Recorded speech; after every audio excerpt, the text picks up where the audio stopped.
Chapter 38. Because of his posture, Xinyu was a bit taller than Shang Junlin. He lowered his head and met the man's eyes. There was no anger, no dissatisfaction. There was only a faint confusion and indulgence that could drown a person. Xinyu couldn't say what he wanted to say. "Your Majesty, please stand up." No one would believe that the man who was half-squatting in front of Xinyu was the Emperor of Da Huan, famous for his cruelty and ruthlessness. "Is you still angry at Zhen?" Shang Junlin didn't move. Zhen doesn't know how to get along with people. If there's anything that makes you uncomfortable, you must tell Zhen. No matter how angry Xinyu was, he couldn't get angry. Xinyu wasn't really angry. He just wanted to use this opportunity to distance himself from Shang Junlin. "Actually, I'm not that angry." Xinyu looked into the man's dark eyes. "Your Majesty, I just hope that in your Majesty's heart, I will first be Xinyu, then Xingui Jun." The former meant that he belonged to himself. The latter meant that he belonged to Shang Junlin. If it's the former, what will Gui Jun do? If it's the latter, what will happen? Shang Junlin asked. "If it's the former, your Majesty may have to endure my anger from time to time. If it's the latter, your Majesty will get a qualified Gui Jun." But there was nothing more. Understanding the meaning of Xinyu's words, Shang Junlin said, "Jun will pay attention in the future. In Jun's eyes, a you will always be a you." Xinyu didn't know how to feel about Shang Junlin's choice. If Shang Junlin chose the latter, he could draw a line between him and Shang Junlin without any reluctance. But Shang Junlin chose the former. And he didn't even think about it. This meant that Shang Junlin had always thought this way. That was why he gave this answer at the first moment. Shang Junlin had made his choice, but what about him? Xinyu silently described Shang Junlin's facial features in his heart. The throbbing of his first meeting with Shang Junlin was triggered again. In this life, what would happen between him and Shang Junlin? Xinyu slowly lowered his eyes. His voice was as light as a feather. "I know. What about me?" Shang Junlin gently pinched Xinyu's chin. "What am I in a Yu's heart? Her Majesty is Her Majesty." Xinyu looked away.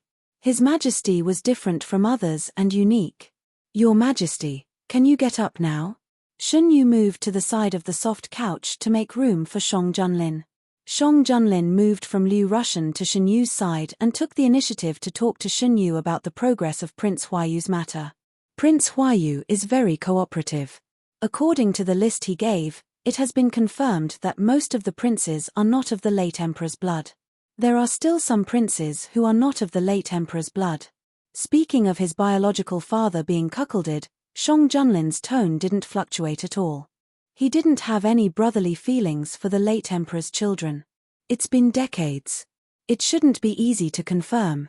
Things like blood were always the easiest to tamper with and the most difficult to find out. The method of blood identification is not reliable. Xinyu reminded. "I know. The result of blood identification is only one of the supporting methods. The real confirmation is not based on this method." Shang Junlin held Xinyu's fingers and played with them. "This is all thanks to Prince Huayu. He left enough evidence when he did those things." Xinyu was shocked. He left evidence. Wasn't he afraid of being discovered? He probably also wanted to be discovered by the late emperor. Who would have thought that the late emperor didn't suspect anything at all? Shang Junlin was speechless. There were many beauties in the late emperor's harem and many children. He didn't care about those who didn't look like him. He was only interested in pleasure. In a situation where there were new beauties all the time, except for some who were especially favored, he couldn't remember how many times he did it in a year. The late emperor really had a big heart. Xinyu didn't know what to say. It was noon. The two chatted for a while, and Xinyu was a little sleepy. Shang Junlin looked at the sky and stopped talking. "You should take a nap." "What about His Majesty?" Xinyu nestled in the man's warm arms and didn't want to move. Although it was the beginning of spring, the weather was still not warm. It didn't change much compared to before the new year. Xinyu's body was cold, so she had to make the room very warm. Shang Junlin was young and energetic, so sometimes he would feel hot. Every time this happened, Xinyu especially liked to stay close to Shang Junlin. He was like a human-shaped big heater. I'll stay here with you. Shen Yu was satisfied. She half closed her eyes and said softly, Your Majesty, carry me to the bed. Okay. As soon as Shang Junlin finished speaking, Shen Yu felt herself being lifted into the air. A pair of strong arms held her firmly. Then, the man started walking. After putting Shen Yu on the bed, Shang Junlin didn't call the palace servants. He personally took off Shen Yu's outer clothes and put her under the quilt. Shen Yu listened to the rustling sound of clothes rubbing against each other beside the bed. Her consciousness gradually fell into chaos. In her sleep, she felt the source of heat approaching. Shen Yu couldn't help but lean over. She found a comfortable position in the man's arms and fell into a deep sleep. Shang Junlin looked down at the young man lying in his arms. He slowly approached the young man and planted a light kiss on his forehead. Shang Junlin didn't have the habit of taking a nap. He quietly looked at the young man sleeping in his arms. His eyes were full of tenderness that he didn't realize. Your Majesty. After an unknown amount of time, Eunuch Meng carefully opened the door and said softly. Shang Junlin gently got up, casually put on his clothes, and walked out of the room. He asked, What's the matter? Prime Minister Wang wants to see you. He said it's urgent. Eunuch Meng lowered his voice to avoid waking Shen Yu. Let him wait in the imperial study. I'll be there soon. Yes. Shang Junlin didn't leave for long. He returned to Yuzhong Palace before Shen Yu woke up. When Shen Yu woke up, Shang Junlin was sitting by the bed and reading a booklet. Has Your Majesty been sitting here the whole time? Shen Yu's voice was low and hoarse from just waking up. It was very different from usual. No, I just went out. Shang Junlin put down the booklet. Is there something important? If there is something important, Your Majesty doesn't have to stay here.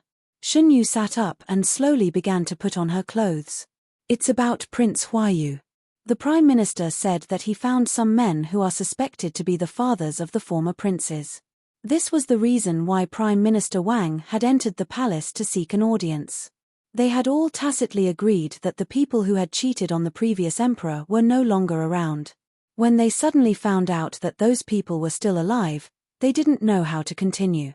Prime Minister Wang had no choice but to personally enter the palace to seek an audience and ask Shang Junlin to make a decision. Shen Yu instantly woke up and said in disbelief, Those people are still alive. What was Prince Huayu thinking? He couldn't have wanted to take these people to see the former emperor and directly anger him to death. Shang Junlin, I didn't expect Prince Huayu to keep those people alive. Shen Yu, what about those men? They were originally how did they enter the palace to meet with the concubines? Even with Prince Huayu's help, it's not so easy to escape unscathed. Shang Junlin, I'm afraid only Prince Huayu himself knows about this matter. Prime Minister Wang was mainly responsible for solving the problem of the former emperor's bloodline. The one who dealt with Prince Huayu's matter was Lord Fang, who was in charge of Censor Zhong's case last time. Lord Fang exhausted all means, but didn't get any useful information from Prince Huayu. Aren't you just relying on the fact that we don't dare to torture you? This official wants to see how long you can be stubborn for. After another interrogation, Lord Fang was so angry that he almost scolded. If it weren't for Prince Huayu's poor health, why would they torture him like this? He still won't say anything. A majestic voice sounded. Lord Fang and the others turned around and respectfully saluted, Your Majesty. When he saw the young man in an indigo cloak standing beside Shang Junlin, Lord Fang hesitated for a moment before opening his mouth, Your Majesty. The rest of the people looked at each other and saluted with a confused face. Get up. Shang Junlin led Shen Yu into the prison. Was this the rumored Shen Guijun who was extremely favored by His Majesty? Many people were curious and couldn't help but quietly look at the young man walking beside the black-clothed emperor. The young man was almost completely covered in a cloak, and only his white and delicate chin could be seen through the hat. Aware of these secret glances, Shang Junlin looked back with a slight warning. Everyone suddenly withdrew their gazes and looked down, not daring to look at him carelessly. Lord Fang, who took in this scene, sighed in his heart, His Majesty obviously cares a lot about Shen Guijun. I don't know where the rumors outside the palace came from, but looking at the way they get along, it doesn't seem like Shen Guijun has fallen out of favor. I have something to ask Prince Huayu. You can leave first. Yes. After everyone left, Shang Junlin helped Shen Yu take off his hat. Shen Yu walked to Prince Huayu. Prince Huayu, do you still remember me? Prince Huayu's condition was worse than the last time they met. Shen Yu could feel that his vitality was flowing away rapidly. Rather than saying that Prince Huayu was dying of illness, it was better to say that he was giving up on himself. Once a seriously ill person lost his desire to live, his vitality would be like a flood that had opened the floodgates. It flowed quickly, and no medicine could cure it. The child of Duke Shenbei? Prince Huayu struggled to open his eyes. He didn't even look at Shang Junlin, but stared at Shen Yu. I told you last time that no one in the imperial family is good. Look, aren't you abandoned by your good majesty? Where did you hear these false rumors? Shen Yu held Shang Junlin's hand and waved it in front of Prince Huayu. We are very good, Prince Huayu doesn't need to worry. Prince Huayu's face was dirty. He squinted his eyes and looked up from their hands. After a long while, he withdrew his gaze with disinterest. Okay, what do you want to ask me this time? I advise you not to waste your energy. Isn't the matter very clear? Just punish me according to the law. Living one more day is one more day of suffering for me. Shen Yu and Shang Junlin looked at each other, knowing that it was unlikely that they would be able to find out the person behind the scenes. Shen Yu thought about it and asked an unexpected question. Does Prince Huayu know my mother? I don't know her. I haven't said who my mother is yet. How can Prince Huayu answer so simply? Shen Yu had been paying attention to Prince Huayu's expression after asking, so he didn't miss the flash of surprise on his face. Prince Huayu actually knew his mother. Shen Yu's grip on Shang Junlin's hand tightened. Sensing the change in his mood, Shang Junlin held his hand tightly in comfort, as if he was comforting him silently. Shen Yu calmed down and continued to ask, wanting to find out some clues about his mother. For 2 lifetimes, he still didn't know what kind of person his mother was. It would be a lie to say that he didn't care. However, no matter how Shen Yu asked, Prince Huayu refused to speak. Left with no choice, Shen Yu had to give up. Since Prince Huayu doesn't want to answer this question, can you solve another doubt for me? Shen Yu lowered his eyes. Why did Prince Huayu keep those men? Because I want to take these people to my good brother one day and tell him that the children he dotes on the most are not his biological children. Not only that, I want to make him doubt that all his children are not his biological children. I want to make him feel that his life is a joke. Prince Huayu seemed to have gone mad. It's best to do it when he is terminally ill, lying on the dragon bed and unable to move. He can only stare at me with his eyes wide open. One is to identify which prince's father he is, and which prince's father he is. Ha ha ha ha ha. That scene must be very interesting. What a pity, he died before my plan could be implemented. How could he die? I spent decades preparing such a big show for him. How could he die without even looking at it? Chapter 39. Hearing Prince Huayu's words, Shen Yu looked at Shang Junlin worriedly. No matter what the relationship between the two of them was, the late emperor was still Shang Junlin's father. In front of the child, it would definitely make people feel uncomfortable to talk about how he had given his father a green hat. Shang Junlin's expression didn't show any abnormality. Seeing Shen Yu looking at him, he whispered, don't worry. To be honest, I also want to see the scene described by Prince Huayu. Shang Junlin really didn't have the slightest bit of father-son relationship with the late emperor. Since ancient times, the father was benevolent and the son was filial. If the father didn't give the son love but killing intent time and time again, no one would have any feelings of admiration for such a father. What's more, Shang Junlin lowered his eyes to hide the rolling black emotions in his eyes. There was still a blood feud between him and the previous emperor that was separated by an entire mother's clan. When Prince Huayu had said enough, he slowly stopped and looked at Shen Yu with his turbid eyes. Shang Junlin is my good brother's son. He might be like my good brother. You little kid, don't throw your heart at him. Shen Yu didn't know why Prince Huayu still refused to give up persuading him at this time. Just as he was about to speak, Prince Huayu continued. Don't take it lightly. Before my good brother ascended the throne, He was also deeply in love with Shang Junlin's mother. But look at the result. No matter how many vows he made, it can't keep up with the speed of change in a person's heart. The late emperor ascended the throne at the same time as the empress. The deep love between the empress and the empress was envied by many people. But no matter how deep the love is, it can't beat the passage of time. In just 5 years, the vows were completely forgotten. If there is a first betrayal, there will be countless more. I tried to persuade her at that time, but she didn't listen to me.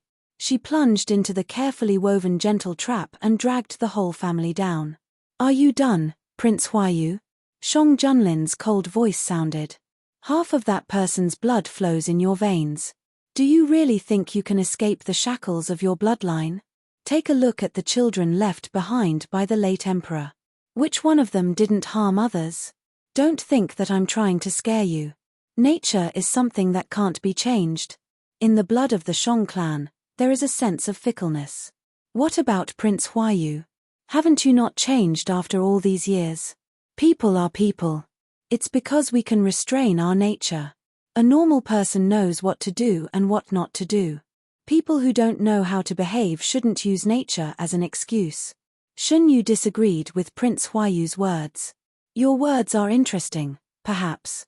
As if his last breath of life had dissipated, Prince Huayu became even more dispirited. You don't have to waste your time with me. Let's end this matter here, don't continue investigating. After saying this, Prince Huayu closed his eyes, unwilling to speak again. Shang Junlin took Shun Yu to vent his anger. When they passed by Lord Fang, he said, "There's no need to interrogate him." Lord Fang didn't understand, but still respectfully responded, "Yes." Walking out of the prison built with iron walls, they walked towards the warm spring scenery. The warmth brought by the sun dispelled the chill brought by the prison. Finally feeling the warmth, Shun Yu breathed a sigh of relief. It's still more comfortable outside. I already told you that the dark prison is cold and that you shouldn't follow me. You didn't listen.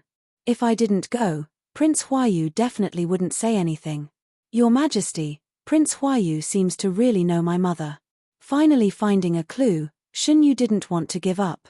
I've sent people to investigate Shun Yu before, but they didn't find much useful information. According to the palace servants who knew her, her temperament suddenly changed one day. I don't know if it was because she heard some news. Shang Junlin said. Presumably, the watershed was the day when the current Shun Yu crossed over. The original Shun Yu might know something, but the current Shun Yu might not. Your Majesty, where is Shun Yu now? The last time they met, Shun Yu promised to save Shun Yu. In order not to break his promise, Shun Yu told Shang Junlin about this matter. As for where Shang Junlin arranged for Shun Yu to be, Shun Yu didn't ask. Shang Junlin, I sent her to the old imperial concubine. Her temperament is too jumpy, and it's easy for her to cause trouble elsewhere. Shun Yu, the old imperial concubine? Shang Junlin, she's one of imperial grandfather's concubines. I was indebted to her when I was young, so I found a secluded place in the palace for her to live. Your Majesty, don't mind Prince Huayu's words.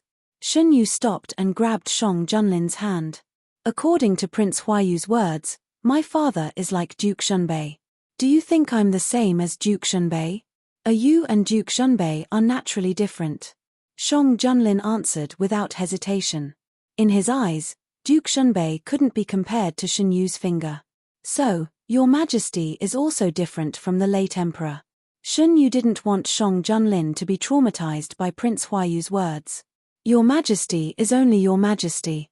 What happened to the late emperor has nothing to do with Your Majesty. You is worried that I'll think too much.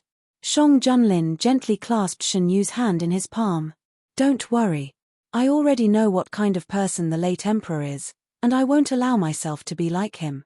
After the efforts of Prime Minister Wang and Lord Fang, the mighty case of Prince Huayu finally came to an end.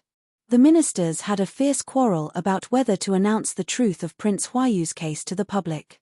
Some felt that it must be announced, while others felt that it shouldn't be announced.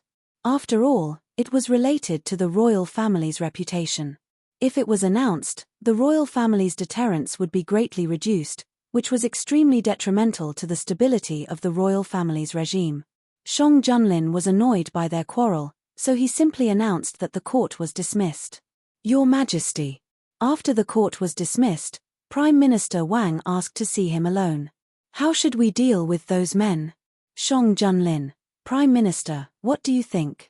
Prime Minister Wang, I think that these men deliberately mixed up the royal bloodline and should be punished. Shang Junlin. Since Prime Minister has an idea, then we'll do as you say. Prime Minister Wang. Yes, there's one more thing. How should we deal with the rest of the people who were found not to be princes? Shang Junlin. If they didn't commit any crime, they will be stripped of their royal status and demoted to white coat, and their 3 generations can't be officials. As for the details, Prime Minister, it's up to you. Prime Minister Wang took the order and left. In any case, those who occupied the royal status and were not the sons of the late emperor needed to return the status that didn't belong to them. Those dead princes also needed to be moved out of the imperial mausoleum and buried elsewhere. After handing over the matter, Shang Junlin no longer asked about the matter. The mistake made by the late emperor should not be paid for by him. After some discussion, they finally didn't announce all of Prince Huayu's crimes to the public, and only selected a portion that was convenient to disclose. In particular, the matter of the late emperor's sons was completely concealed and not announced to the public. In the tea houses and taverns, countless people were talking about this matter enthusiastically. Have you heard about Prince Huayu, the former Prince Huayu? I heard about it, but I didn't expect it. Prince Huayu, who has always kept a low profile, actually planned in private for decades. If it weren't for His Majesty's wisdom, who saw through his scheme, who knows what would have happened. I don't want to go through the turmoil of more than 10 years ago again. Yes, the current emperor is still the best. Think about it, since His Majesty took the throne, how many peaceful days have we had? We don't have to worry about the enemy attacking the city gates all the time. There's also the Qian family. The Qian family has been abusing their power in the capital before, and His Majesty also punished them. Didn't someone say that His Majesty wouldn't punish the Qian family because they were clinging on to Prince Li? In my opinion, it's just that His Majesty didn't punish them. Exactly. I heard that Prince Li hasn't been having a good time recently. He was even grounded during the new year. Exactly. It doesn't matter if you're a relative of the emperor or not, as long as you commit a crime, His Majesty will punish you accordingly. Judging from the recent cases, His Majesty has a reason for arresting people. Do you think that the officials that His Majesty dealt with before were also problematic? This isn't impossible. Think about it. Before Censor Zhong's case was announced, didn't we all think that Censor Zhong was innocent? In the end, no one is innocent but him. On the second floor of the tea house, a young man in a light blue robe stood by the window and listened to the discussions below. Huaiqing, what are you looking at? Another young man in a light blue robe walked over and asked. Brother Changyu, what kind of person do you think His Majesty is? His Majesty, this depends on which aspect you're asking. If you look at the Great Huan Kingdom as a whole, His Majesty is a very qualified emperor. Under his rule, the Great Huan Sea is peaceful and the foreign enemies don't dare to enter. These are all facts. But if you were His Majesty's subject, I'm afraid it would be a bit of a headache. What do you mean? You've heard the discussions below. Before Censor Zhong's case, His Majesty didn't give a reason to arrest people or punish them directly. Over time, there were rumors that His Majesty was cruel and heartless. This time, I don't know who influenced His Majesty to tell the truth to the world. It seems that Brother Changyu has a good impression of His Majesty. Of course. Otherwise, I wouldn't have come all the way to the capital to take the exam. After the beginning of spring, there was a continuous stream of foreign examinees coming to the capital to take the exam. These examinees gradually became more and more lively. Shun Yu also heard the news from Shang Junlin. They're here so early. There was still some time before the spring imperial examination, but there were already people in the capital. Shun Yu was a little surprised. It's like this every year. Some people will specially come in advance to adapt to the environment, so that they won't perform improperly due to not adapting to the environment, Shang Junlin explained. Shun Yu climbed out of Shang Junlin's arms, his eyes sparkling. Then won't the capital become more and more lively? There will also be many restaurants, tea houses, bookstores, and so on specially prepared for students. Do you want to take a look?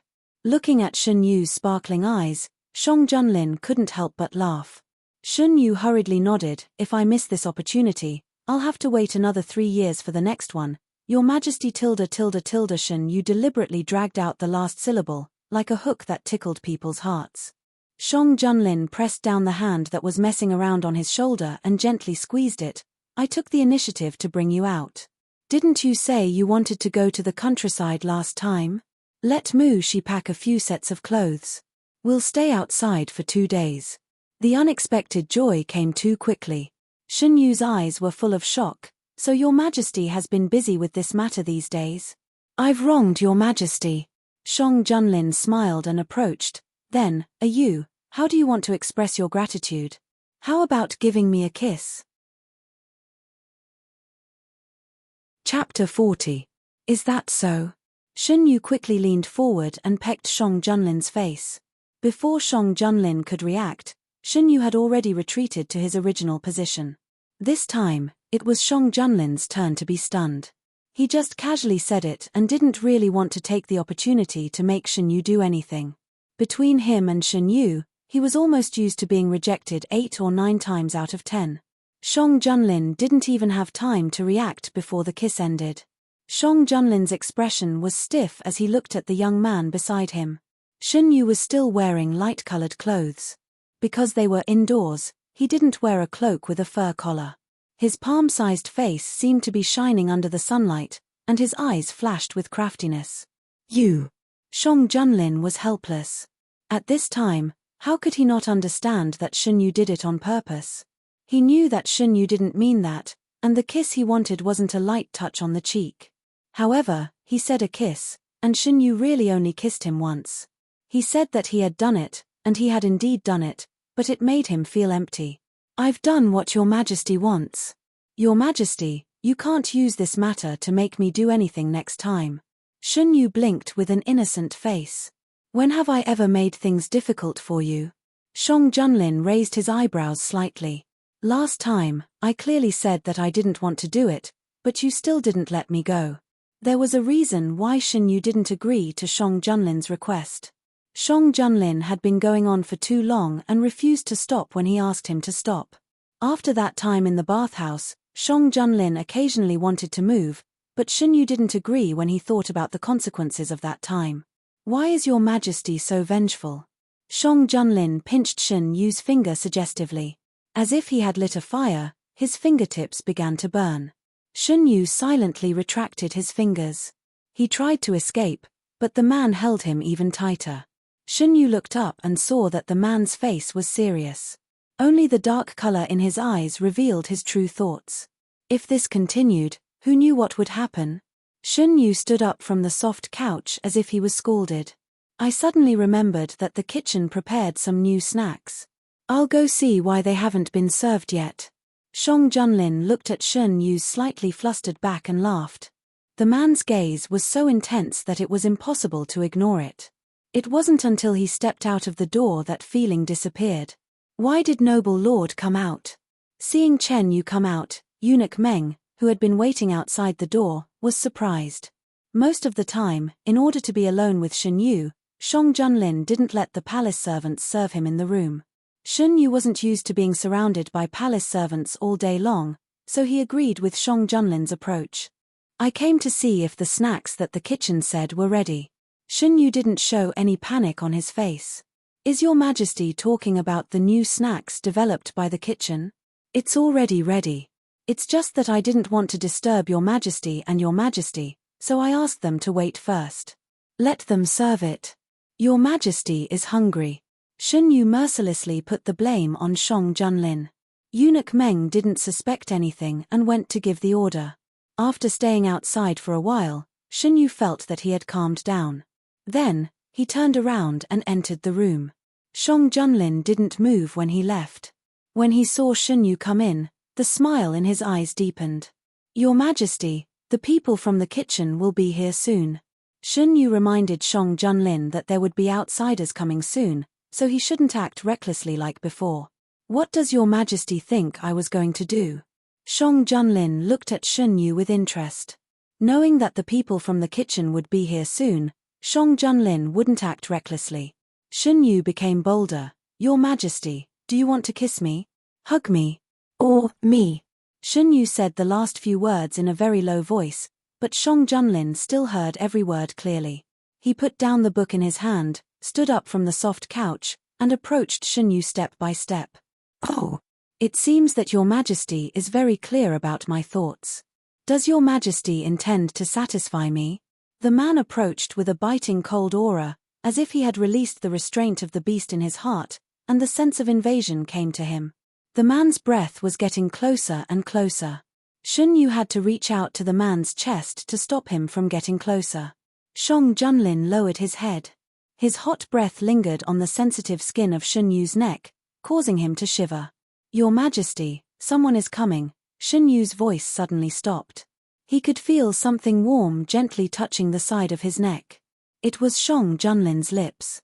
It was as if he was responding to Shun Yu's lips on his face. The crimson color spread from his neck to his cheeks little by little. Not long after, Shun Yu. His whole face was red. His jade-like skin was dyed with crimson, like a ripe fruit, tempting to taste. Shang Junlin's eyes were getting deeper and deeper. He lifted Shun Yu's chin, and the distance between them was getting closer and closer. Shun Yu watched the man's handsome face grow bigger and bigger in front of his eyes. His own reflection was clearly reflected in those eyes, as if he was inadvertently sucked in. There was no end to the world, only you and me. Shun Yu didn't refuse as if he was bewitched. He let Shang Junlin continue to shorten the distance between them. Shun Yu could feel the arm around his waist getting tighter and tighter. He didn't close his eyes and stared blankly at the approaching man. Can I? Between breaths, he heard the man's magnetic voice. Shun Yu nodded slightly. Shang Junlin was about to kiss him when he was interrupted by a sudden voice. Your majesty, the snacks are served. It was Eunuch Meng's voice. Shun Yu suddenly came back to his senses and pushed Shang Junlin in a panic. Shang Junlin was unprepared and was pushed back a step. The two of them looked at each other. The ambiguous atmosphere gradually dissipated in a slightly awkward silence. Both of them knew that it was impossible to continue. Shang Junlin said with a dark face, "Get in here." Shun Yu laughed so hard that he trembled. He leaned his forehead on Shang Junlin's shoulder and said, "Your Majesty, you can't blame me this time. You can only blame the people in the small kitchen for coming at the right time." Eunuch Meng could hear the strong displeasure in Shang Junlin's voice. He was confused. Wasn't His Majesty hungry? Why was he angry when the people in the small kitchen delivered the snacks? Eunuch Meng didn't dare to delay. He led the palace servants to bring the snacks to the table one by one. Shun Yu was still laughing. He didn't know why, but the more he thought about it, the more he wanted to laugh. "Don't laugh," Shang Junlin said helplessly and patted Shun Yu's back. All kinds of pastries were placed on the table. The unique fragrance of the pastries wafted out. Shun Yu finally remembered that he was the one who asked for the pastries. He stopped laughing and held Shang Junlin's shoulder to look at the table. Red, green, white, round, square, fruit, each type of snack was only half the size of a palm. The table was full of them. Shun Yu's eyes lit up. The skills of the imperial chef who made the snacks in the small kitchen were superb. This was a skill that had been passed down from generation to generation. Because Shang Junlin did not have high requirements for food, this person's skills had never been able to be displayed until Shun Yu entered the palace and dug him out from the group of chefs. In order to appreciate his talent being appreciated, this person knew that Shun Yu liked all kinds of pastries. After coming to Yuzhong Palace, this person devoted himself to making pastries. Sweet, salty, sour, there were all kinds of flavors. The pastries placed on the table today were the results of his research during this period of time. Shun Yu deliberately asked Shang Junlin the time and found a more free time to share the new pastries with him. But he didn't expect to interrupt that thing. After the pastries were placed, the palace servants left one after another. Eunuch Meng glanced at the emperor, who was dissatisfied, and silently left. He seemed to have interrupted the emperor's good thing. Eunuch Meng retreated outside the room, closed the door, and sighed, "Young people are full of energy." Shun Yu poked Shang Junlin, who was still unhappy. "Your Majesty, come and try the new pastries produced by the small kitchen. I specially saved them to taste with you." Hearing Shun Yu's words, Shang Junlin's face began to look better. He held Shun Yu's hand and walked to the table to sit down.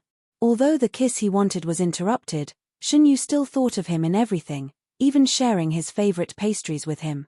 Thinking of this, Shang Junlin's heart felt a lot better.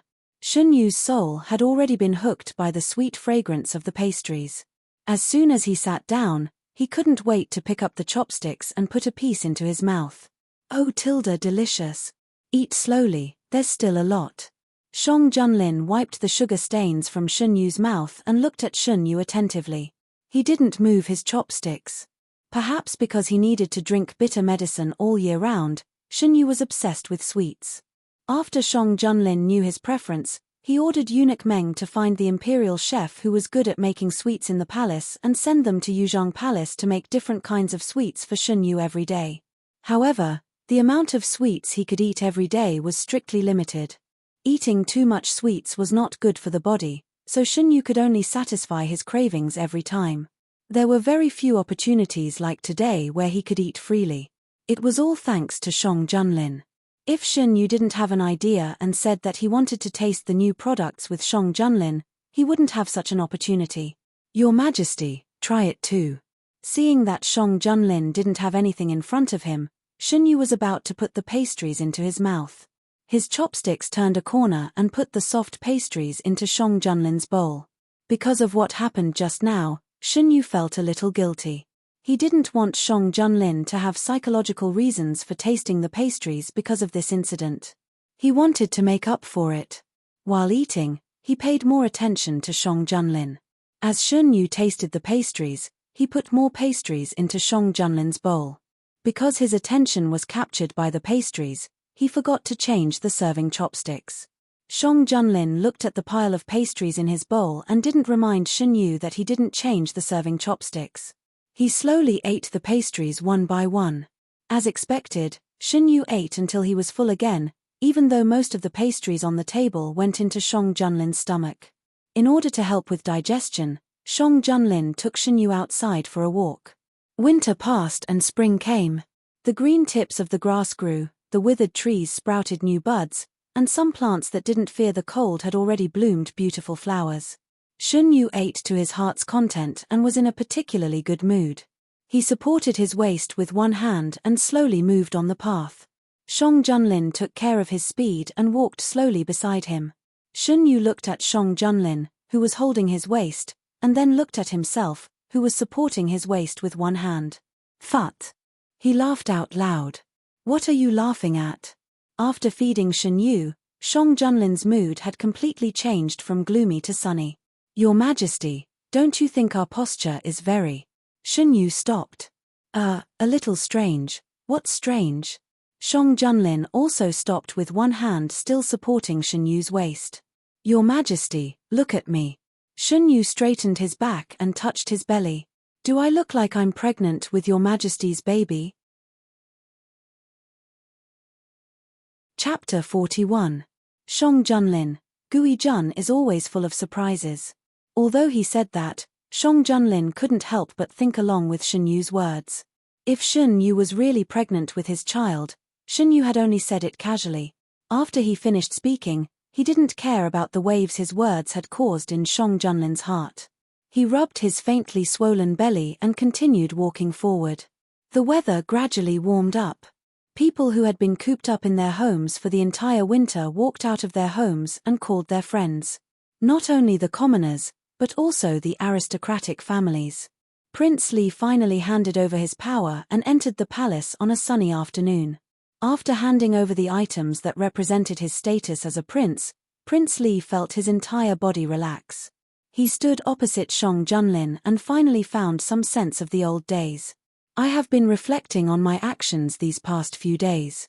I have caused trouble for Your Majesty over the years. Without the shackles of Prince Li's identity, I can return to myself. I feel that this is a very fortunate thing for me and my wife." Power had always been a double-edged sword. While you gained it, you also lost it. Perhaps some people could maintain their sense of self under the influence of power, but more often than not, they would lose themselves. When Prince Li took inventory of his power, he realized how many mistakes he had made over the years. In the name of doing well for Shang Junlin, it was actually just to satisfy his own selfish desires. I have always felt that Your Majesty needed someone to accompany you. Because of my wife, I felt that the daughter of the Chen family was not bad. I thought that by marrying the daughter of the Chen family to Your Majesty could be like me.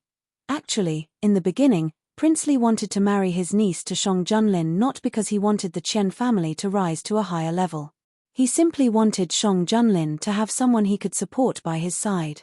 However, as time passed, this pure wish became more and more personal. No matter how good the daughter of the Chen family is, I don't like her.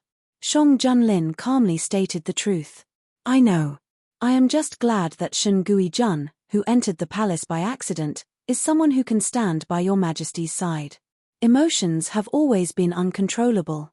I have been muddle-headed all my life. Only now do I fully understand that everyone has their own fate. For example, the Chen family cannot be forced. Prince Li sighed deeply and continued, this subject has sent people to investigate all the matters of the Chen family, both big and small. The results have all been submitted to me. You can deal with them however you want. Your Majesty does not need to be lenient on this subject's account. In the end, the reason they ended up like this is related to this subject's blind indulgence. If it weren't for him, the Chen family wouldn't have become bolder and bolder. Fortunately, he woke up in time, and the Chen family hadn't made an irreversible mistake. There was still a glimmer of hope if they lost their arm to survive. Isn't Prince Li afraid that Princess Consort Li will blame you? Shang Junlin knew that Prince Li and Princess Consort Li had a good relationship. The reason why Prince Li took care of the Chen family was because of Princess Consort Li. Even the reason why he came to plead for mercy was because the Chen family was Princess Consort Li's maternal family. This is also this subject's wife's intention. Since the Chen family has made a mistake, they should be punished for it. Moreover, not everyone in the Chen family is useless. Only by getting rid of the rotten branches and leaves can the Chen family develop better. This principle was learned from Shang Junlin. Back then, Da Huan was in dire straits. If it weren't for Shang Junlin's decisiveness in killing a group of corrupt officials, Da Huan might not have recovered so quickly. I understand. As for the Chen family members who worked hard for Da Huan, I will not pursue them. Thank you, Your Majesty. That night, Prince Li was stripped of his title. The next day, the punishment for the Chen family was announced. No one expected that Prince Li, who had been in the imperial court for many years, would withdraw from the political scene in such a way.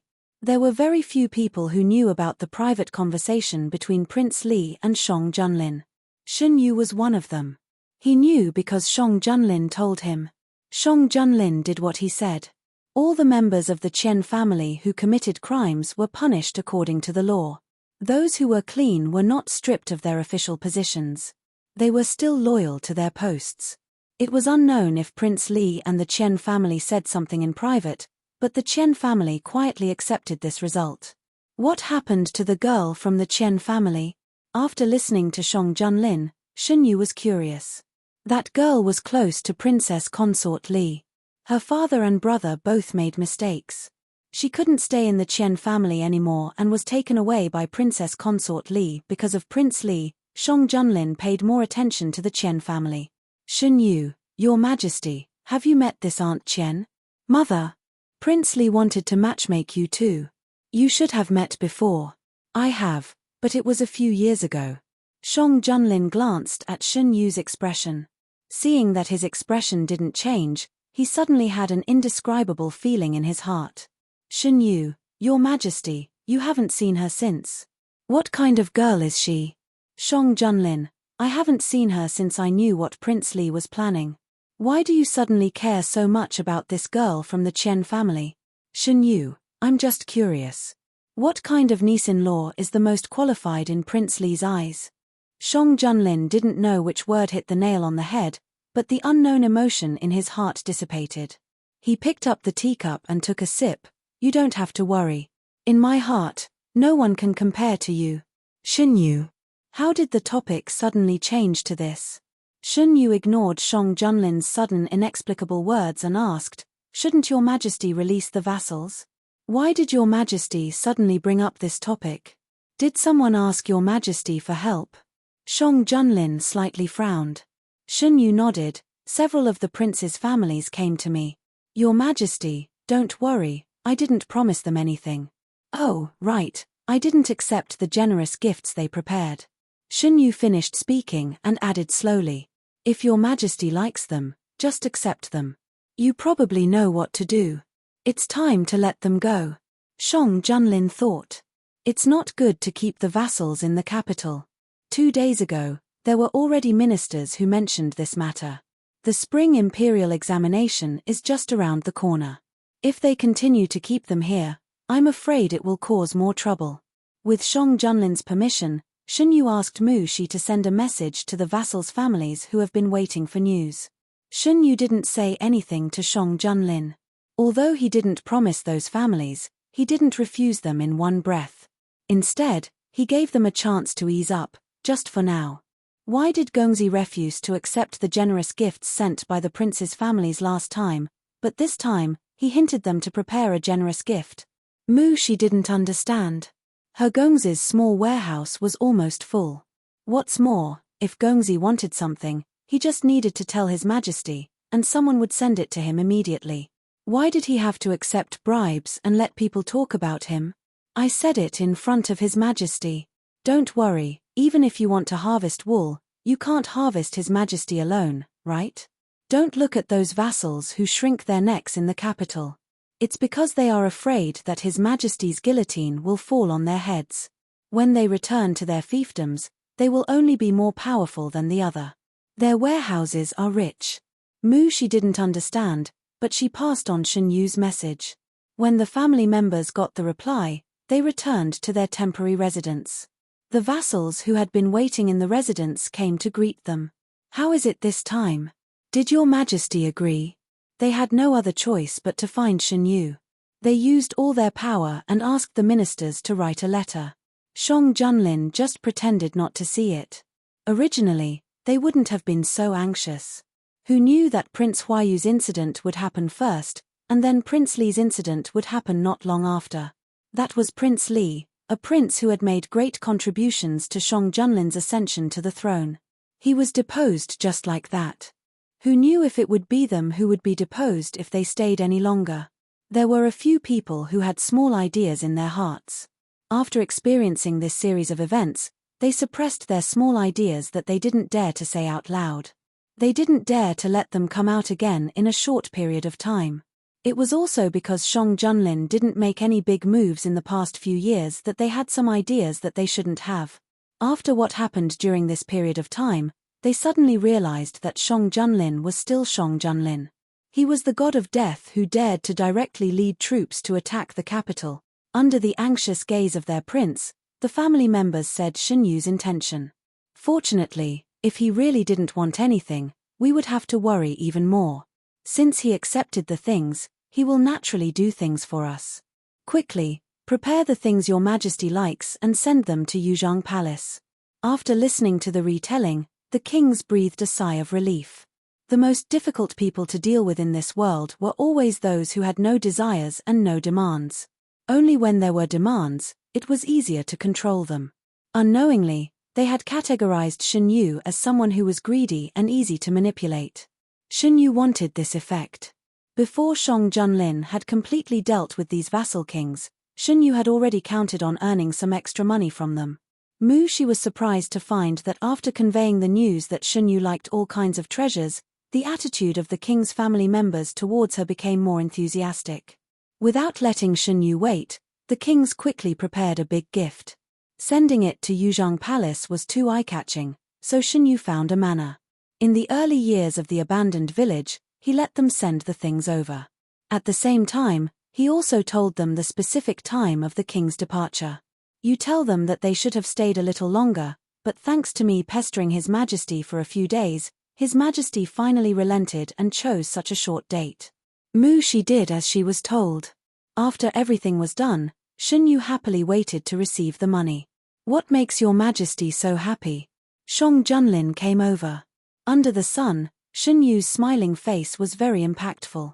Your Majesty, come quickly. Shen Yu handed the booklet in his hand to Shang Junlin. Your Majesty, look, I earned all these. Shang Junlin opened the booklet and looked at it a few times. It was recorded that a certain prince sent a certain thing at a certain time. All the things on the list were priceless. Is this the big business that your Majesty told me before? Shang Junlin raised the booklet in his hand. Half of the credit belongs to your Majesty.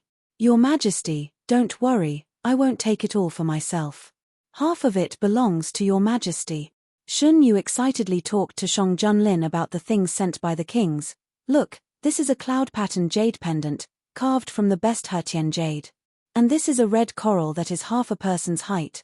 Finally, he concluded, they are really rich, I hope this kind of opportunity will come a few more times.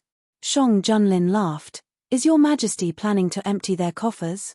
Shen Yu corrected him. Not me, I'm with your Majesty. Without your Majesty, how could they send me money obediently? Shang Junlin liked to hear Shen Yu tie them together. He said dotingly, it's their blessing to be able to please your Majesty. Chapter 42. I think the vassal kings don't want this blessing. Shen Yu said something fair for the vassal kings in his heart. Also, your Majesty, don't you think you have the potential to be a fatuous ruler? Shen Yu criticized a few times in his heart and expelled the unrealistic thoughts from his mind. He raised his hand and pressed on the book in Shang Junlin's hand. Your Majesty, when will you get the things back? It was not safe to leave such a large amount of property in the abandoned village. When does your Majesty want it? As soon as possible. Shen Yu slowly said under Shang Junlin's gaze, if your Majesty provides manpower, I can split it 40 to 60. Your Majesty is so generous. It seemed that Shang Junlin was not satisfied with this result. At most, we can only split it 40 to 60%. Your Majesty must know that without me, your Majesty would never have been able to do this. Thinking that Shang Junlin felt that it was not enough, Shen Yu indicated that he had already given in. I'm not interested in these things. If your Majesty likes it, I can give it all to you. Shang Junlin shook his head helplessly. What does your Majesty want? Shen Yu did not intend to monopolize the money that was cheated. Whether your Majesty is interested or not, I won't take it all for myself. After all, there should be reciprocity. Only by pulling His Majesty into the team could he ensure that the next plan would go smoothly. Shang Junlin still looked at him without speaking. Shen Yu's eyes moved. He had some ideas in his mind, but he was not sure. In order to confirm his thoughts, Shen Yu suddenly rushed over and hugged Shang Junlin. Can I hug your Majesty as a reward for my hard work? The young man suddenly rushed over. Shang Junlin was startled and caught him firmly. Before he could blame him, he heard Shen Yu's voice. Shang Junlin felt satisfied as if a vacancy in his heart had been filled. Shang Junlin slightly tightened his arms, wanting this feeling to stay for a while. Be careful next time. Don't hurt yourself. Shang Junlin's voice came from above. Your Majesty will definitely catch me and won't let me fall, Shen Yu said with a slightly raised tone. His voice was full of trust. Shang Junlin pursed his thin lips. Only the smile in his eyes showed that he was in a good mood. Shen Yu had been paying attention to Shang Junlin's emotional changes. When he saw this scene, he couldn't help but want to laugh. His Majesty was too easy to coax. He could coax him with just a hug. We have a sponsor. With the help of Shang Junlin, it was no longer a problem for Shen Yu to worry about how to transport the gifts sent by the vassal kings into the palace.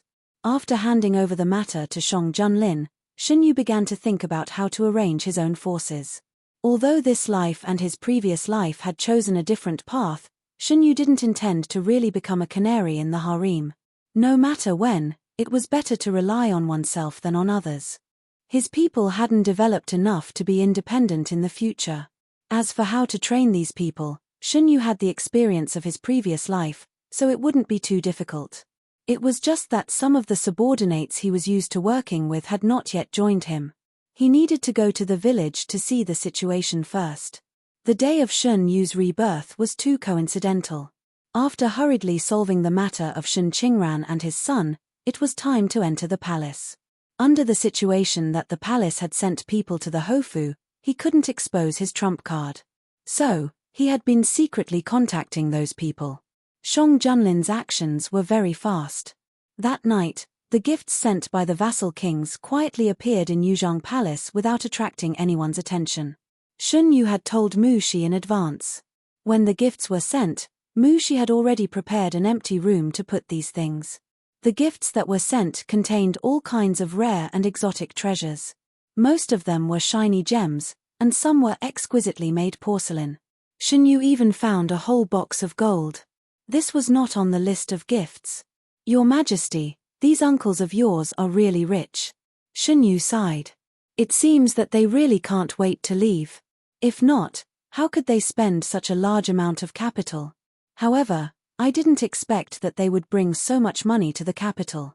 Maybe their original intention was to come to the capital to develop their power. Shun Yu didn't think it was strange. Money can make ghosts turn millstones. As long as you are willing to spend, you can always spend some money to get some people who don't care about their lives. Shun Yu was right. The vassal kings brought so much money because they had a little idea. The fief was too far away from the capital. If they could leave some spies in the capital, it would be much better than not knowing anything in the fief. It's just that they didn't expect that so many things would happen after coming to the capital. Not to mention that they were scared out of their wits. Even if they dared to send it, no one dared to accept it. Among them, the King of Yu vomited blood the most in his heart. After a lot of hard work, he finally proved that he was the descendant of the previous emperor, but he also destroyed most of the arrangements in the capital. The people who were supposed to be on the ship also chose to withdraw from this turmoil. Compared with the King of Yu, the current emperor was more frightening. Your Royal Highness, there is news from the residents of Zhonbei again. Are we still going to ignore it this time? The King of Yu sat at his desk and reviewed his experience during this period of time. When he heard the report from his subordinate, he was about to say that he would deal with it according to the previous practice. Suddenly, he thought of something and changed the topic. Wait, bring the letter over. Bring the previous one as well. He must not go back empty-handed. The subordinate responded with a yes. Not long after, he brought a large pile of letters. The corner of the King of Yu's eyes twitched. Why are there so many? There are also several other young masters and young ladies here. Your Royal Highness, do you want to take a look together? In order to facilitate his future actions, the King of Yu deliberately made friends with the younger generation of several ministers after coming to the capital. Some of them were purely friends, while others had a different meaning. Too many things had happened during this period of time. The King of Yu was busy proving that there was no problem with his bloodline. He hadn't contacted these people for a long time. He rubbed his forehead with a headache and said, "Bring them together." The owners of these letters were the same as Shun Qingran. The King of Yu had made friends with them by concealing his identity. Not all of them were interested in the King of Yu. They were all words of concern and concern. The King of Yu casually flipped through them and put them aside. Suddenly, his hand stopped.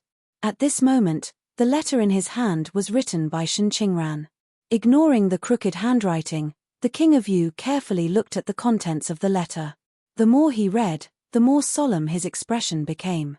Did he say that he wanted to see me? Go and arrange a time for me to meet him. The King of Yu clenched the letter in his hand. If Shun Qingran really knew more than what was written in the letter, he had to find a way to bring Shun Qingran back. These things couldn't fall into the hands of Shang Junlin. The subordinate accepted the order and left. The King of Yu stood in front of the window and the smile on his face gradually widened. He originally thought that only Shun Yu could be of great use in the Count of Zhonbei's family. He didn't expect that there would be times when he misjudged. Shun Qingran, really gave him a big surprise. On this side, Shun Qingran quickly received a reply from the King of Yu. After being well behaved for a period of time, Count of Zhenbei really couldn't resist concubine Ayu's repeated pleas and lifted Shen Qingran's confinement. Shen Qingran's leg was slowly getting better. He was unwilling to be trapped in the Count of Zhenbei. He didn't want to be under Shen Yu's control for the rest of his life. After thinking about it, the only person he could rely on now was the King of Yu, whose identity was still unclear. As if grasping the last life-saving straw, Shen Qingran dug out all the knowledge in his mind and chose some things that the person in power would definitely like and sent them to the King of Yu. If the King of Yu wanted that position, he would definitely come to him when he saw the letter. Even if he didn't, what the letter said would not bring disaster to him. Shen Qingran waited for a few days and finally got a reply. Looking at the place mentioned in the letter, he slowly smiled. The date of the return of the kings was confirmed. The kings who couldn't stay any longer cried with joy and sent a lot of good things to Shen Yu. Shen Yu didn't expect that there would be follow-up benefits. He gave half of it to Shang Junlin and kept the rest for himself. Shang Junlin didn't say anything and accepted it. He just turned his head and found a reason to send a batch of rewards to Yuzhang Palace. Everything was not inferior to the rewards sent by the kings. The rewards were sent by Eunuch Meng. It had to be said that Shang Junlin's approach once again refreshed everyone's understanding of Shen Yu's degree of favor. Eunuch Meng, who knew the inside story of the kings, could deeply feel the weight of Shen Yu in Shang Junlin's heart. She was already numb to the rewards sent to Yuzhang Palace from time to time. Her master gave half of the stolen goods to the emperor, and in less than 2 days, the emperor sent double the reward. She and Eunuch Meng looked at each other and both of them cursed at the same time. Is this the way the royal husband shows off his love? People who don't have enough power and money really can't understand. Your Majesty. After the morning court, Shang Junlin returned to Yuzhang Palace. It seemed that since Shen Yu entered the palace, he was used to returning to Yuzhang Palace directly after the morning court. As soon as he stepped into the palace gate, he saw Shen Yu coming to greet him. Isn't this time your afternoon nap time? Why are you still outside? Shang Junlin quickened his pace and unconsciously smiled. I was frightened by your Majesty's sudden rewards and couldn't sleep, Shen Yu complained half-truthfully. Yuzhang Palace is almost full. You don't like it? Shen Yu answered honestly, I like it. But why did your Majesty reward so many things? Shen Yu thought for a moment. He didn't do anything during this time. I like the gifts that your Majesty gave me, so I wanted to make your Majesty happy. Shen Yu was indeed happy. He was very happy, but my original intention was to enrich your Majesty's private treasury. Now, not only did I not enrich it, but your Majesty also took out a sum of money. Isn't what's mine yours? Just put it somewhere else. If I can't even afford to raise a Yu, I don't want to be the emperor of Da Huan. Shen Yu's heart warmed when he heard this. He couldn't help but wrap his arms around the man's waist and bury his face in Shang Junlin's shoulder. He thought to himself, sure enough, money blinds the eyes. If Shang Junlin asks for something excessive now, he might agree to it. Shang Junlin didn't know what he missed and mentioned another thing. The hidden dragon guard sent a message saying that King Yu wants to meet your younger brother in private on the 3rd day after the vassal king left the capital. They still haven't stopped contacting each other. Shen Yu thought that after this incident, the two of them would develop differently from their previous life. It's your younger brother who sent him a letter. I don't know what he wrote, but King Yu is willing to take the risk and stay for 2 more days to meet him. Didn't your Majesty say that King Yu hid his identity in the capital and got to know many officials' children? There are even some officials' daughters. Shen Yu didn't need to ask to know what King Yu was thinking. Why don't you send them a letter? It's also the last time you see them before you leave. How can you favor one and discriminate against the other? Shen Yu leaned on Shang Junlin's shoulder and laughed. That scene must be very interesting. Chapter 43. Shang Junlin could not help but imagine the scene. He tried his best to suppress the smile on his face, but his tone still revealed a hint of a smile. King Yu will definitely have a headache. Your Majesty? Shen Yu looked at him suggestively. Shang Junlin said, don't you have the token of the hidden dragon guards? You can just let them do whatever you want. Shen Yu hesitated. Isn't it inappropriate to use your hidden dragon guards to do this kind of thing? Shang Junlin did not mind, it's just sending a letter. It's not a difficult thing. After asking about the time and place of the meeting between King Yu and Shen Qingran, Shen Yu happily asked the hidden dragon guards to send the letter. Shen Yu did not have any other motive. He just wanted to make things difficult for King Yu and Shen Qingran. He could roughly guess what Shen Qingran wrote in the letter to King Yu. It was the same in his previous life. Shen Qingran used the knowledge of the future to fool many people. The book also said that Shen Qingran was able to gain the favor of King Yu because of his unique personality and his never-ending supply of new ideas. Your Majesty, aren't you curious about what Shen Qingran said to King Yu? Shen Yu lay on the soft couch and poked Shang Junlin's leg. The man who was reading the memorials paused. His leg muscles tightened. He put down his pen and grabbed Shen Yu's hand. I'm only interested in the letter that you wrote. Shen Yu looked at Shang Junlin from the bottom and smiled. Your Majesty, are you hinting that I should write a letter to you? Shang Junlin put down the memorials and carried Shen Yu into his arms. I think that you can help me read the memorials for a while. Shen Yu twisted his body and refused. Your Majesty, you have to learn to do your own things. If you can't do it, you can still squeeze the officials. You don't have to ask me to do it. Gui Jun, don't move. Shang Junlin's voice suddenly became low and hoarse. Shen Yu suddenly froze in place. The burning hot presence was extremely strong against him. Shen Yu did not dare to provoke Shang Junlin anymore. After sitting for a while, the heat did not dissipate. Shen Yu could not stand it anymore and said softly, Your Majesty, let me down. It was really uncomfortable to be pressed against him all the time. Shang Junlin didn't plan to do anything. He patted Shen Yu's back and released his arm. Shen Yu hurriedly stood up and moved to the other side of the soft couch. He carefully looked at Shang Junlin and said, Your Majesty, should I go out for a while? No. Shen Yu he picked up a book and sat on the other side of the couch, absent-mindedly flipping through the pages. 15 minutes later, Shang Junlin, of Shen Yu read to Emperor Junlin. Junlin you could not tell if Shang Junlin had calmed down or not. Shen Yu flipped through the book in boredom and looked at Shang Junlin again. Your Majesty? Yes. His voice was calm. It seemed that everything was fine. Shen Yu was relieved and relaxed instantly. He slowly moved to Shang Junlin's side. Your Majesty, this is not good. Who would I blame? Shang Junlin did not turn his head. Shen Yu, who had pushed Shen Yu out of the room but did not put out the fire, shut his mouth. The room became quiet. For a while, there was only the sound of the booklets being turned and the brush rubbing against the pages.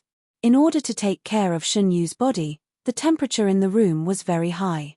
It was easy for people to fall asleep in a warm environment. Shen Yu blinked. He was a little sleepy. Sensing his boredom, Shang Junlin handed him a booklet. Gui Jun, take a look at this. Shen Yu took the booklet doubtfully and opened it. Hey! Is there progress so soon? The booklet was presented by Lin County.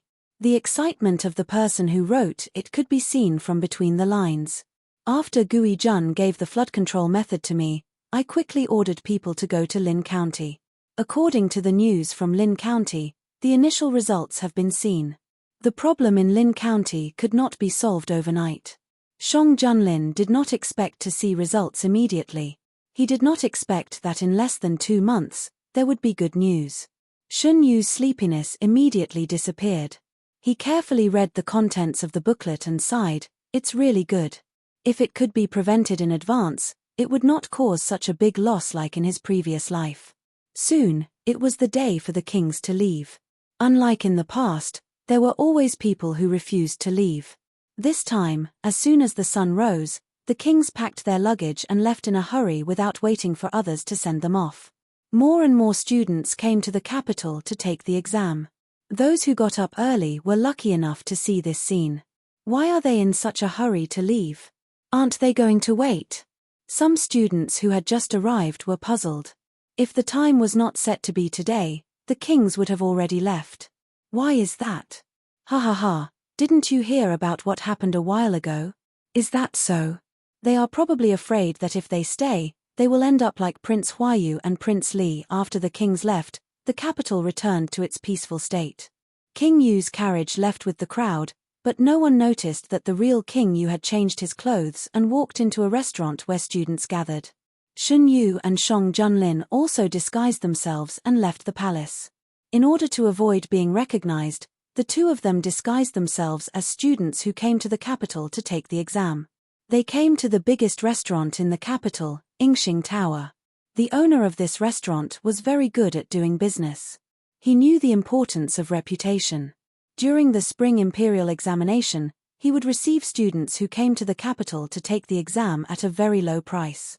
If one obtained scholarly honors, not only would the cost of food and accommodation be waived, but they could also receive a sum of money. They only needed to leave a calligraphy piece.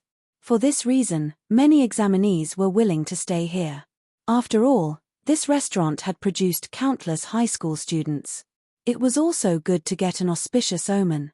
Shen Yu and Shang Junlin sat face to face in a private room by the window.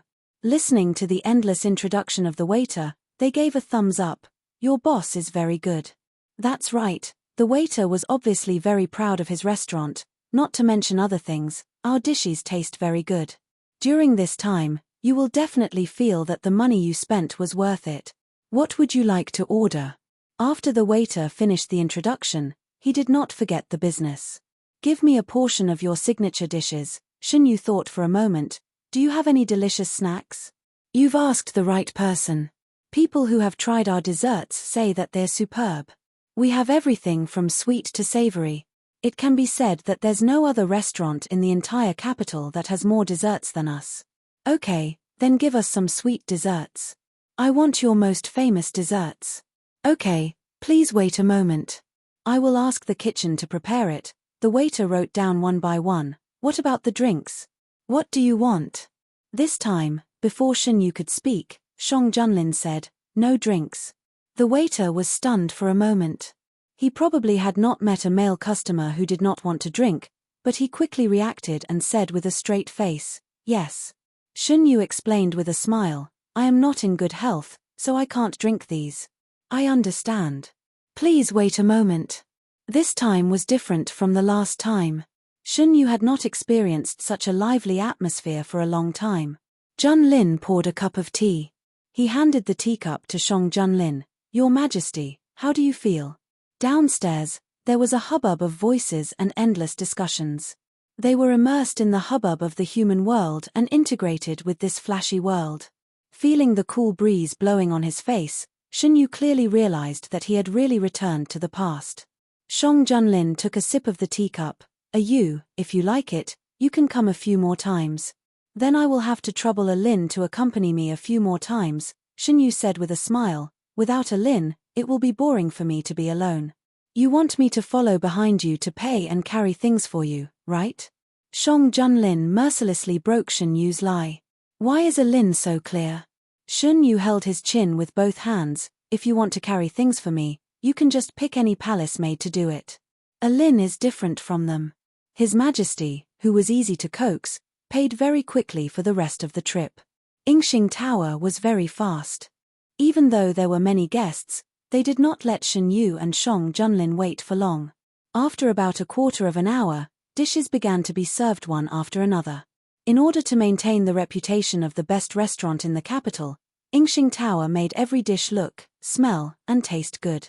Shen Yu paid attention to Shang Junlin while eating. When he saw that Shang Junlin's eyebrows were relaxed, he knew that Shang Junlin was very satisfied with the dishes here. One of the dishes was braised carp. The color was very beautiful. Shen Yu's eyes swept over the dish several times, but he did not pick it up. His eyes casually swept downstairs and suddenly stopped. Shen Yu pulled Shang Junlin's sleeve. "Lin, look, isn't that Prince Yu?" Not far downstairs, a man in white was standing with two young people dressed like students. It was unknown what they were talking about. Shang Junlin looked in the direction of Shen Yu's finger. "It's him." Although Prince Yu was in disguise, Shen Yu had dealt with him for a long time in his previous life. It was impossible for him not to recognize him. Moreover, Prince Yu had used this appearance to get close to him. Shen Yu picked up a piece of dessert and put it in his mouth. What is he doing here? Maybe he wants to get to know some people who can enter the imperial court in the future. Shang Junlin carefully picked out the bones in the fish and pushed the bowl in front of Shen Yu. Shen Yu looked at the bowl in front of him in surprise. This is. I saw you looking at the carp several times, but you didn't eat it. Are you worried about the bones? Don't worry, I've already picked out all the bones in this bowl. Eat it. Shang Junlin's tone was as usual. He didn't feel that he had done anything big. Shen Yu slowly picked up a piece of fish and put it in his mouth. His heart was sour and swollen. He couldn't describe the feeling. Shen Yu slowly ate the fish in the bowl. How could he have the mood to care about Prince Yu? However, some things couldn't be completely separated from you just because you didn't care about them. The two of them ate quietly for a while. Suddenly, there was a noise outside the door. One of the voices was Prince Yu, whom they were paying attention to just now. Shen Yu didn't intend to pay attention to it. Looking at Shang Junlin, he also didn't intend to pay attention to it. Suddenly, the door was pushed open from the outside. The waiter walked in with an apologetic face. I'm really sorry to disturb the two of you. Shen Yu looked up and saw a woman in pink standing in front of Prince Yu.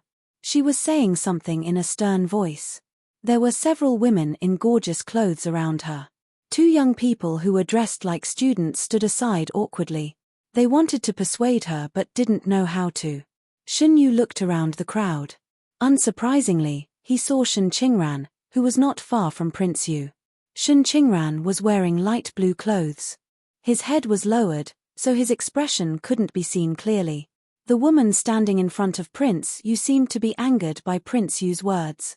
She didn't seem to notice that the door was pushed open. She suddenly raised her voice. What do you mean by that? Are you raising fish? Look at these. The woman pointed at the people around them, red, pink, green, yellow, blue.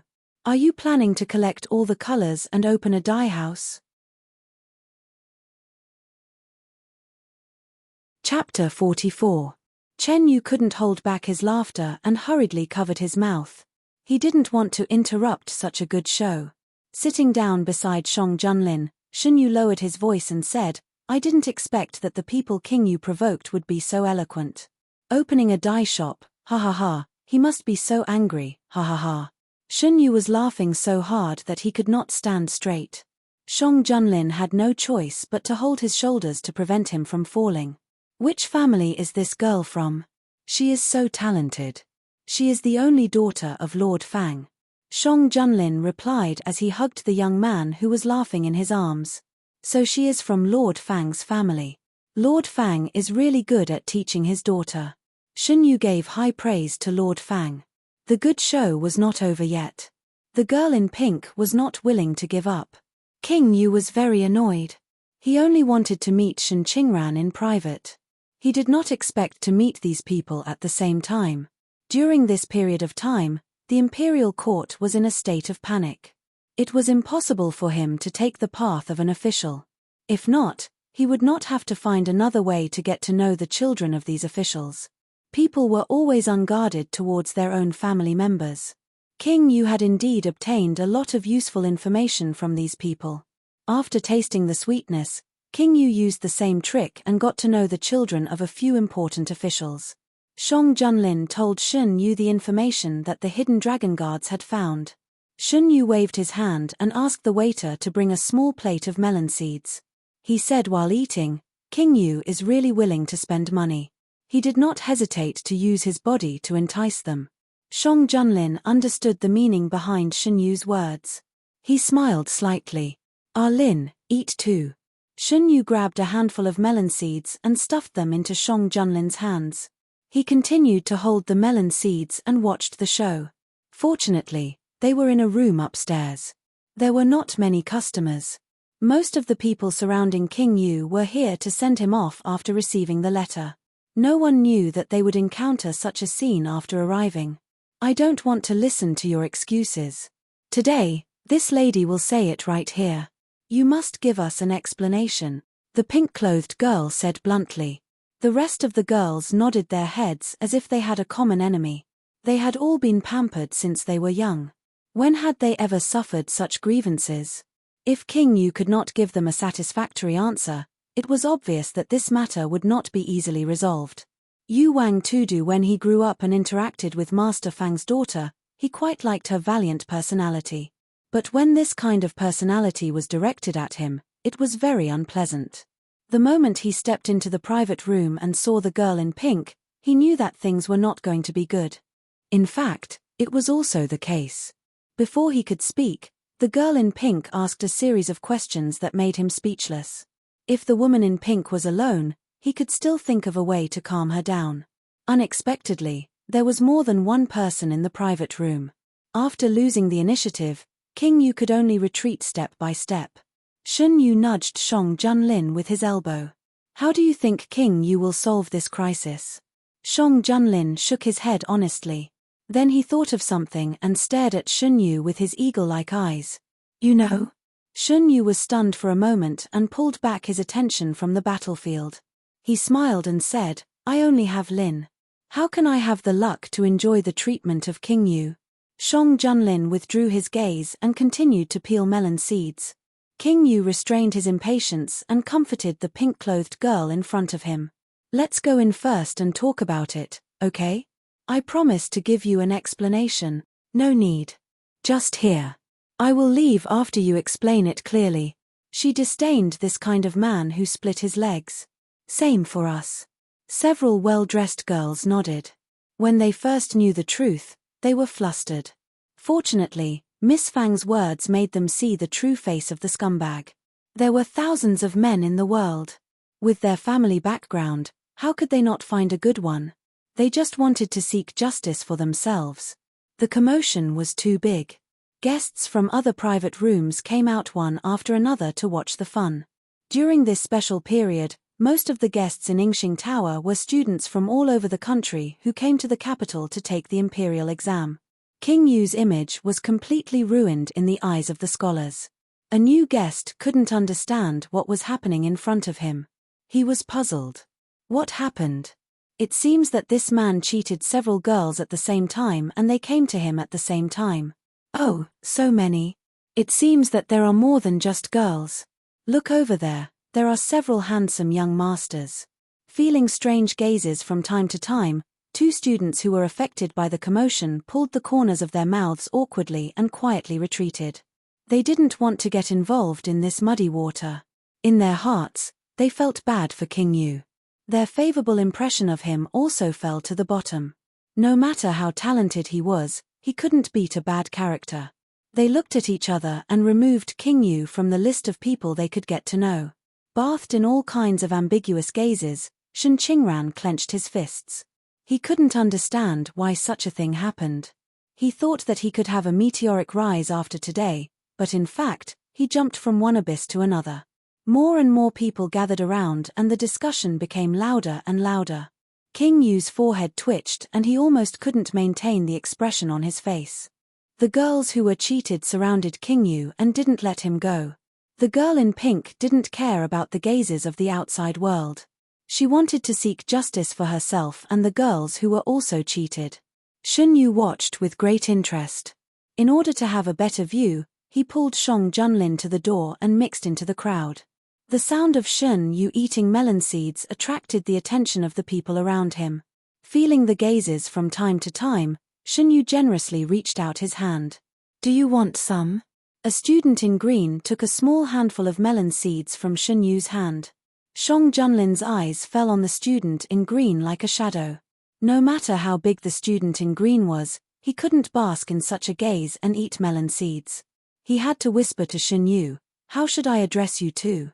My surname is Yu and his surname is Lin. Shun Yu pointed to himself and then to Shang Junlin. Young Master Yu, Young Master Lin. The student in green introduced himself after greeting them. My surname is Jiang. You can call me Huiqing. Jiang Huiqing. Shun Yu calmly looked at the young man standing in front of him. He was full of vitality and had not been worn away by hardships. He also didn't have the world-weary momentum. His most capable subordinate in his previous life was just a young man who had not experienced any hardships and was full of mettle. Shun Yu raised the corner of his mouth. Compared with the subordinate in his previous life who was lethargic, he preferred the current Jiang Huiqing who had bright eyes. Huiqing also lives here? Jiang Huiqing nodded. He thought of something and felt a little embarrassed. Today, 2 of my companions said that they would introduce a friend to us. I didn't expect, Xunyu understood. The person they introduced was the one surrounded by women? Jiang Huiqing nodded. Now, we can't make friends with him no matter what. The gaze fell on him as if it was tangible. However, Jiang Huiqing only felt a burst of coldness rushing towards him. Under the intense sense of crisis, his hair stood on end. Jiang Huiqing followed the gaze in confusion. When he saw the man standing beside Xunyu, he was stunned. Looking at the man's possessive posture towards Xunyu, Jiang Huiqing intuitively saw through a certain truth. He silently distanced himself from Xunyu. Sure enough, after he consciously distanced himself, the temperature around him instantly rose. Jiang Huiqing moved his gaze to the center of the crowd with a stupefied expression. He'd better continue to watch the show. Xunyu didn't notice the small episode around him. He was whispering to Shang Junlin while paying attention to the movements of the Prince of Yu. The Prince of Yu was badly battered. Fang Daren's daughter was too difficult to deal with. No matter what he said, she wouldn't let him go. His lies were also easily seen through by her. Under her leadership, the difficulty of deceiving those women rose sharply. At this moment, the Prince of Yu was really regretful.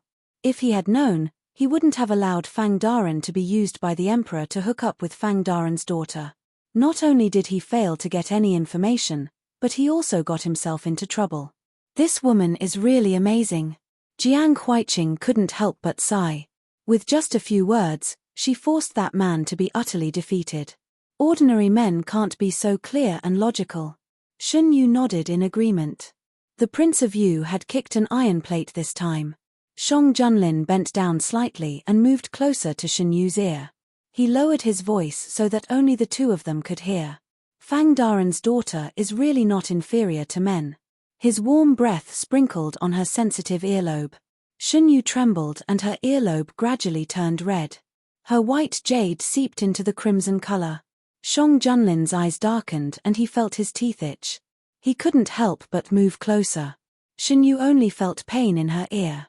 Before she could think, she suddenly raised her hand to cover her ear. She turned her head and said unhappily, "What are you doing? Do you think I'm right?" Shang Junlin didn't have a guilty conscience at all. Xunyu's ears burned and the feeling of being bitten lingered. She gritted her teeth and wanted to bite Shang Junlin too. Jiang Huiqing, who happened to see the scene just now, turned his head stiffly. He even forgot what he wanted to say to Xunyu. Under the pressure of the woman in pink, the Prince of Yu finally couldn't help but apologize. However, at this time, a woman who had been standing in the corner silently stood up and said sternly, "He is the Prince of Yu. How can he apologize to you commoners? It's your fortune to be favored by the Prince of Yu." Whoa, a stone stirred up 1,000 ripples. Is he really the Prince of Yu? Didn't the Prince of Yu return to his fief with the other vassals? This woman doesn't look like she's lying. Slandering the royal family is a serious crime. But didn't the rumors say that the Prince of Yu was gentle and elegant and stood aloof from worldly affairs? You said it was a rumor. You may know a person for a long time without understanding his true nature. Who knows what kind of person he is in private? The discussion instantly became louder. Xunyu poked Shang Junlin's arm. "Did you arrange this?" Shang Junlin frowned. "No. He only asked the hidden dragon guards to pass the letter to those people. He didn't do anything else." Xunyu pinched his chin and pondered. This was interesting. Who had such a big grudge against the Prince of Yu that they would expose his identity at this time? The Prince of Yu's expression changed instantly. He shot a murderous look at the woman. He originally planned to give up his current identity. Anyway, he was going to return to his fief and wouldn't be able to come to the capital for a while. At most, he could come back with a new identity after this incident. However, if his true identity was exposed, all his previous efforts would be in vain. The Prince of Yu. It seems that he isn't rearing fish but choosing concubines. Someone in the crowd said sarcastically, The concubines he is choosing are all from prestigious families. The woman in pink said disdainfully, choosing concubines? Doesn't he know if he's worthy? Even the emperor only wants one concubine. Does the Prince of Yu want to get all the concubines in one net? Chapter 45. The disdain in the girl in pink's words was obvious. Many people present couldn't help but laugh out loud. Thinking about it carefully, it's true. His Majesty didn't choose any noble lady, but King Yu personally went to pick one for himself. The key is that he chose people, but he hid his true identity to deceive innocent women. It's really shameful. There were also people who had a good impression of King Yu who tried to save his dignity. Did this person do it on purpose? He has a grudge against King Yu and deliberately slandered him. No matter what, King Yu is still a prince. He can have any woman he wants.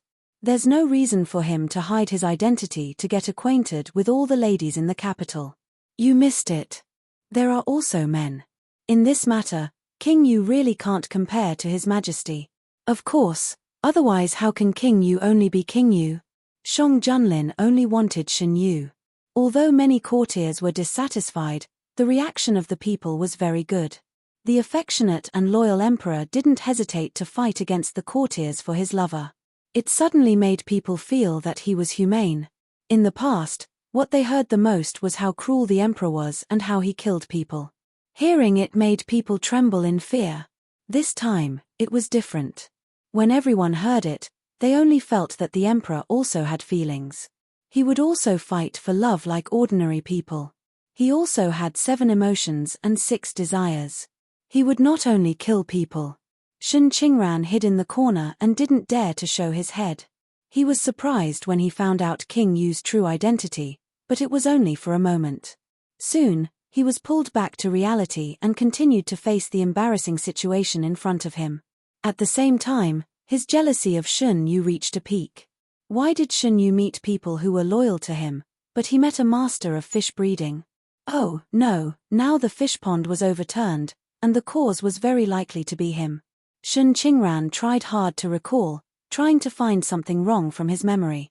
He didn't believe that King Yu would be so stupid to ask everyone to meet at the same place. Unfortunately, he thought about it several times and still couldn't find anything. King Yu listened to everyone's discussion, and his face turned red and white. He couldn't bear to be compared with Shang Junlin, especially when he was a negative example. Looking around, everyone's jaws dropped. He opened and closed his mouth, spitting out the words he was most unwilling to hear. He wanted these people to shut up, but when he opened his mouth, he seemed to have lost his voice. What should he say? What could he say? In his panic, he thought of something and looked in the direction of the woman who had revealed his true identity. The woman was wearing a light blue dress and had a red hairpin of the same color on her head. Her small face was deathly pale, making her look very pitiful. No. The fog in his mind was sliced apart by a blade of light. King Yu calmed himself down and carefully observed the woman. The woman seemed to be frightened by his gaze and shrank back. The girl in pink noticed his movements and moved to block King Yu's line of sight. The King of Yu was about to get angry, but when he saw that bright and beautiful face, he was speechless. Your Highness King Yu is so powerful. Not only are you fearless after your identity is exposed, you even want to threaten us sisters. It could be said that the pink-clothed woman did not hold back when she insulted King Yu. I didn't. King Yu's momentum automatically lowered by half. I'm just very confused. I don't know that woman. Why would she appear here? But in this case, not many people believed King Yu's words. He's still lying at this time. Even the prince can't do this, right? He must have been accidentally exposed by that woman. Now that woman is still dreaming of flying to the branch and becoming a phoenix. Shen Yu watched the increasingly exciting drama with great interest and discussed with Shang Junlin in a low voice. I don't know if King Yu really doesn't know this woman or is pretending not to know her. Whether he knows her or not, now everyone will only think that this woman is one of his beauties. What do you mean by it's hard to explain? That's it. Shen Yu was happy to see King Yu suffer. So he really is King Yu. Jiang Huiqing was speechless. How can a prince do such a thing? Shun Yu, a person's character has nothing to do with his identity. Jiang Huiqing, that's right. You can't think that he can't deceive a little girl just because he is a prince. More than that. Look over there. Shun Yu pointed to the side with a low sense of presence. Those seem to be related to King Yu. Jiang Huiqing looked in the direction of Shun Yu's finger and sucked in a breath of cold air. It turns out that he not only wants to kidnap the minister's daughter, but also her son. He won't let go of the minister's son. The confrontation between King Yu and the woman in pink was still going on. King Yu wanted to go over and ask what was going on. The woman in pink was worried that he would hurt people, so she stopped him from approaching. The onlookers also sensed something and pushed to separate the two of them. They looked at him with obvious condemnation in their eyes. King Yu's breath was stuck in his chest. He had never been in such a sorry state before. If he is King Yu, this matter can't be easily settled. Miss, you have to think carefully. King Yu deliberately concealed his identity to approach you. What is his intention? A clear voice sounded in the crowd. Most of the people present were not stupid. They could sense that something was wrong with this matter after thinking about it carefully. Yes, we must ask clearly. The woman in pink frowned. She was a clear-minded person. She could figure out the interests of this matter after being slightly pointed out by others. These women were not all stunning. Apart from their own conditions, what else was worth the prince's attention? After thinking about it, it could only be his elders who were officials. Looking at the women around her, she found that all of them had fathers or brothers who were officials in the imperial court. Thinking of this, the woman in pink was even angrier.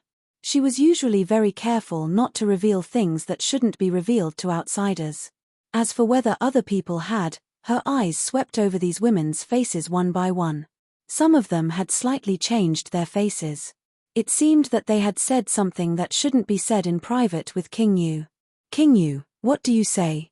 The woman in pink looked coldly at the man who had almost made her fall into a trap. Seeing that King Yu was unable to reverse the situation because of Shun Yu's words, Jiang Huiqing couldn't help but give a thumbs up. Young Master Yu is amazing. Shun Yu smiled and responded to Jiang Huiqing's praise. You flatter me, you flatter me. Does young Master Yu have any conflicts with King Yu? Jiang Huiqing was very curious. If not, why did young Master Yu put King Yu in a more difficult situation again and again? No, I'm in white. What disputes can I have with King Yu? Shun Yu's expression didn't change. I just can't stand him bullying so many innocent women. If there is a chance, I think Huiqing will do the same thing as me. Jiang Huiqing thought for a moment and nodded. Indeed, so what if he is a prince? Can he be more important than His Majesty? She felt her hand being held under her sleeve. Shun Yu touched the man's palm. As expected, she felt the man's body stiffen. Shun Yu pretended not to know and stopped. How does this have anything to do with His Majesty?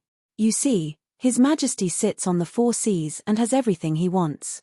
In the beginning, the ministers exerted a lot of pressure to force His Majesty to take a concubine, but His Majesty said he didn't want one.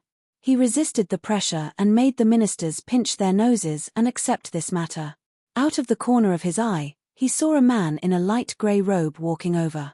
Jiang Huiqing waved. Brother Chengyu, over here. After greeting Shun Yu, he explained, I met Brother Chengyu on my way to the capital.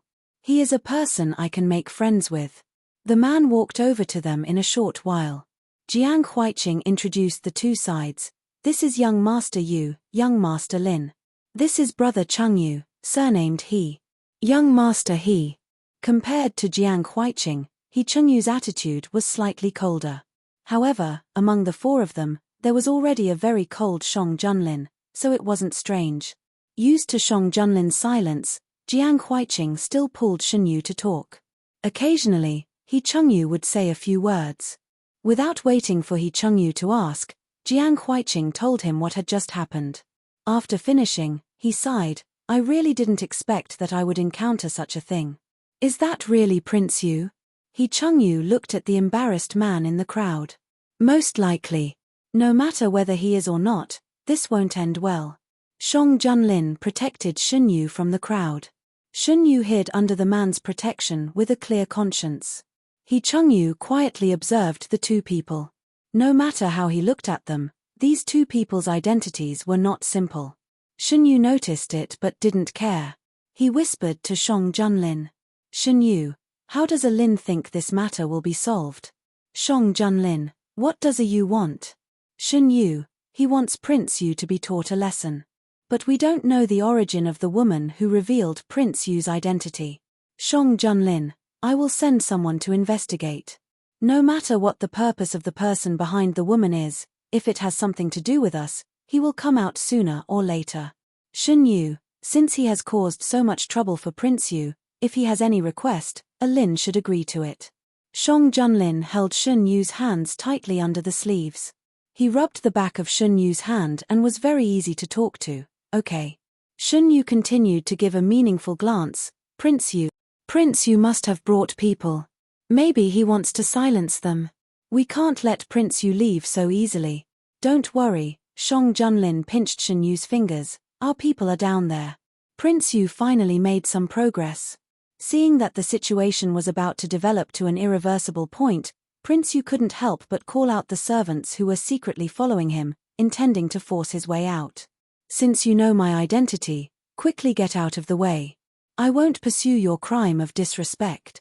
Prince Yu, who was protected in the middle by the servants, tried to put on a strong front. He must escape first and then think of a way. These students. Prince Yu made up his mind. Since they saw this scene, they should never speak of it. As soon as he finished speaking, there was an uproar.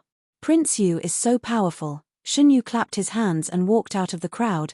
Before Prince Yu leaves, shouldn't you give justice to these women? Who are you? Prince Yu looked at him vigilantly. Don't meddle in my business.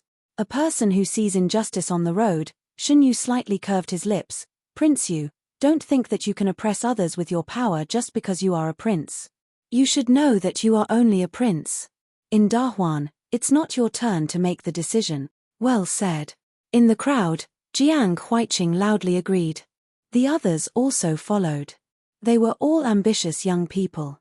No matter what they would become after being corrupted by officialdom in the future, they all abhorred evil. They hoped that they could make a real career for the country and the people. They couldn't stand this kind of oppression. That's right. Who do you think you are? You dare to oppress people in front of the emperor? We have so many people. Do you think we are afraid of you? If you don't make it clear today, don't think about leaving. Moreover, shouldn't the king have already left? Why are you staying in the capital? Prince Yu's behavior just now had aroused public anger. Once his momentum was oppressed, he would definitely suffer a backlash. Shun Yu lowered his eyes. Look, didn't this lead to a bad result? You are. Prince Yu looked at Shun Yu in surprise, and then his eyes moved to the man beside Shun Yu and suddenly stopped. Prince Yu didn't care about other people's words. He stared at Shun Yu and Shang Junlin. Even if they disguised themselves, he still recognized them. The emperor and the emperor. Why are they here? Shun Yu and Shi Yu. He put his finger on his lips and made a gesture of silence. Prince Yu's eyes were about to burst. Not long after, the imperial army in uniform appeared upstairs and took away Prince Yu, who had lost all his strength. Shang Junlin asked the leader of the imperial army to send the young master and young lady back. Before leaving, the woman in pink took a deep look at Shun Yu. After that, in order to compensate the two people who were disturbed, the boss of Yingxing Tower specially prepared a table of new dishes for Shun Yu and Shang Junlin. Jiang Huiqing dragged Chung Yu to eat. Shun Yu originally intended to make friends with Jiang Huiqing, so he didn't refuse. Looking at the table full of dishes, Jiang Huiqing sighed with emotion. The boss of Yingxing Tower is really generous. If there's a chance, we can get to know each other. Shun Yu replied casually. It's probably difficult. It's said that the boss of Yingxing Tower has a very powerful background. Even if it wasn't enough, it couldn't support the negative income expenses for the whole spring. Although they just met, Jiang Huiqing was very familiar with Shun Yu. From time to time, he would say a few words to liven up the atmosphere. Chung Yu didn't talk much at first, but after chatting for a while, he gradually became more talkative. Only Shang Junlin rarely spoke. I didn't finish the fish just now.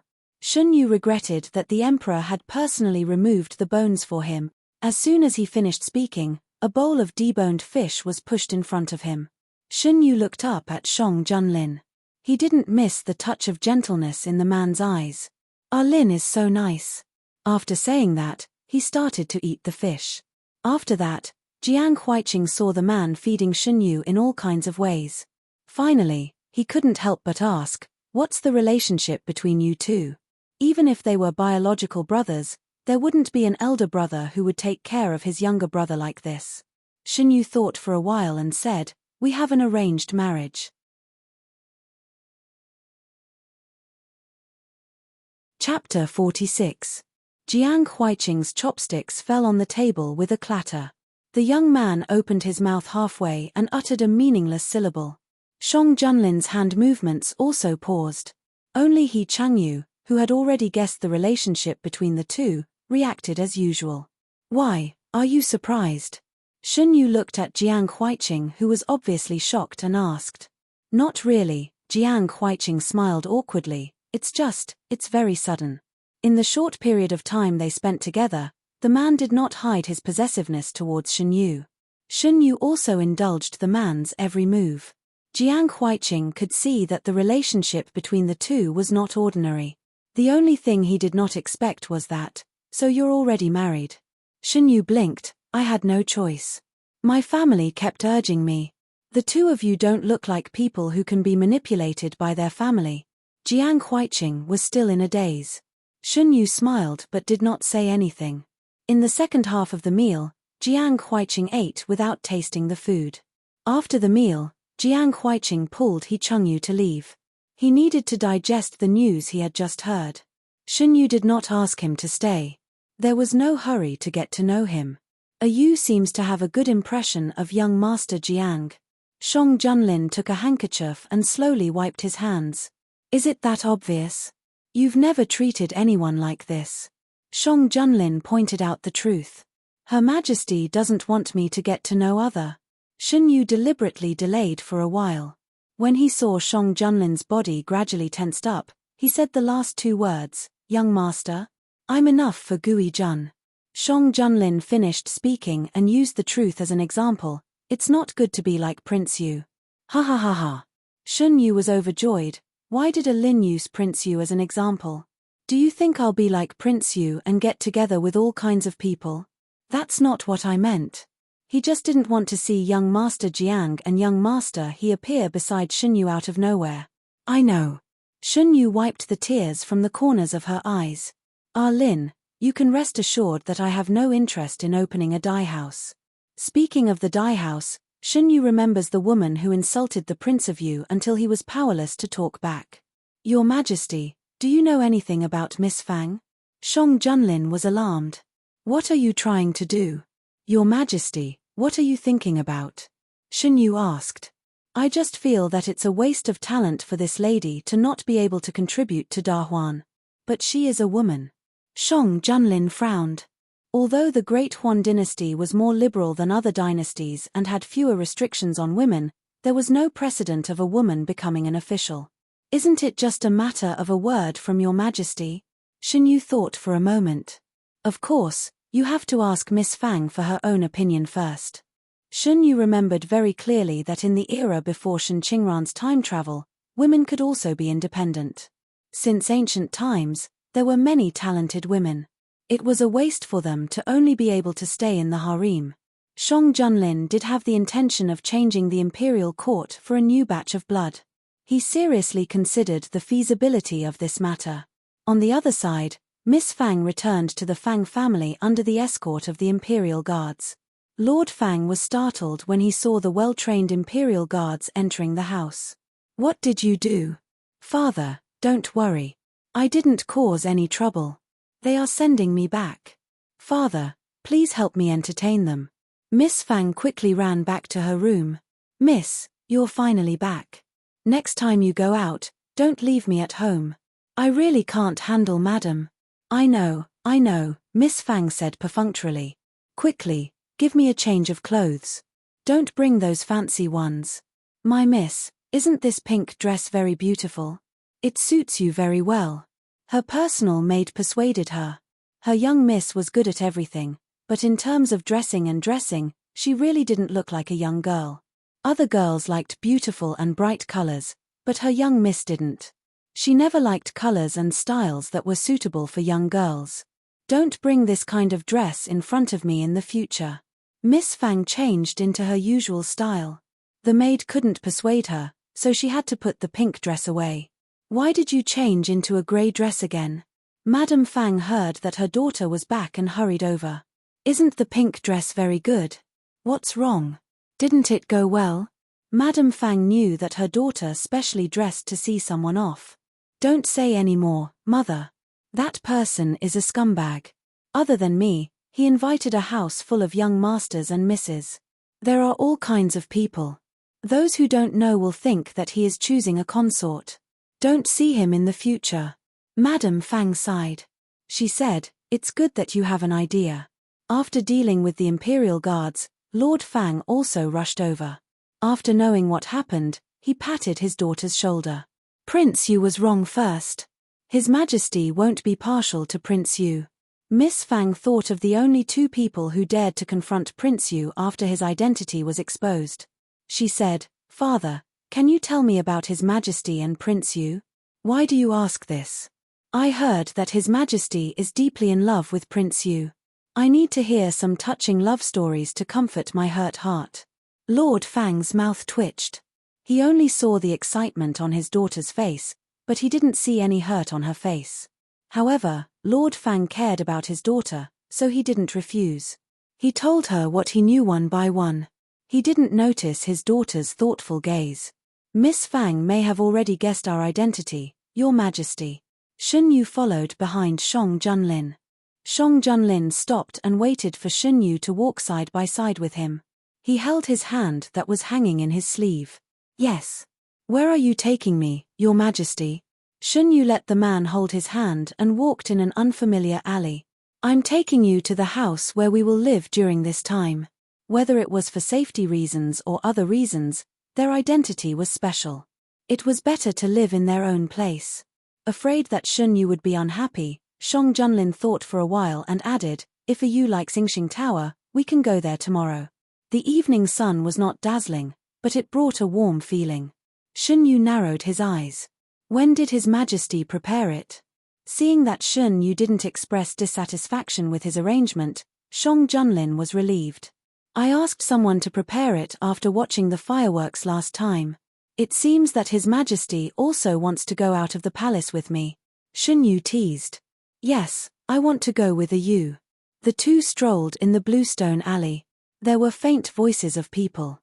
The branches and leaves of the plants beside the alley were green. Occasionally, there were a few birds chirping. It was spring. After passing through the alley, a red door came into view. Eunuch Meng, who had been waiting inside, opened the door. The two masters are finally back.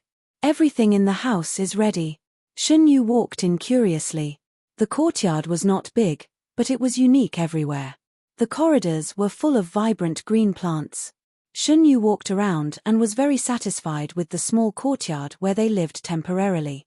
Later, Eunuch Meng brought Shang Junlin's memorials to approve.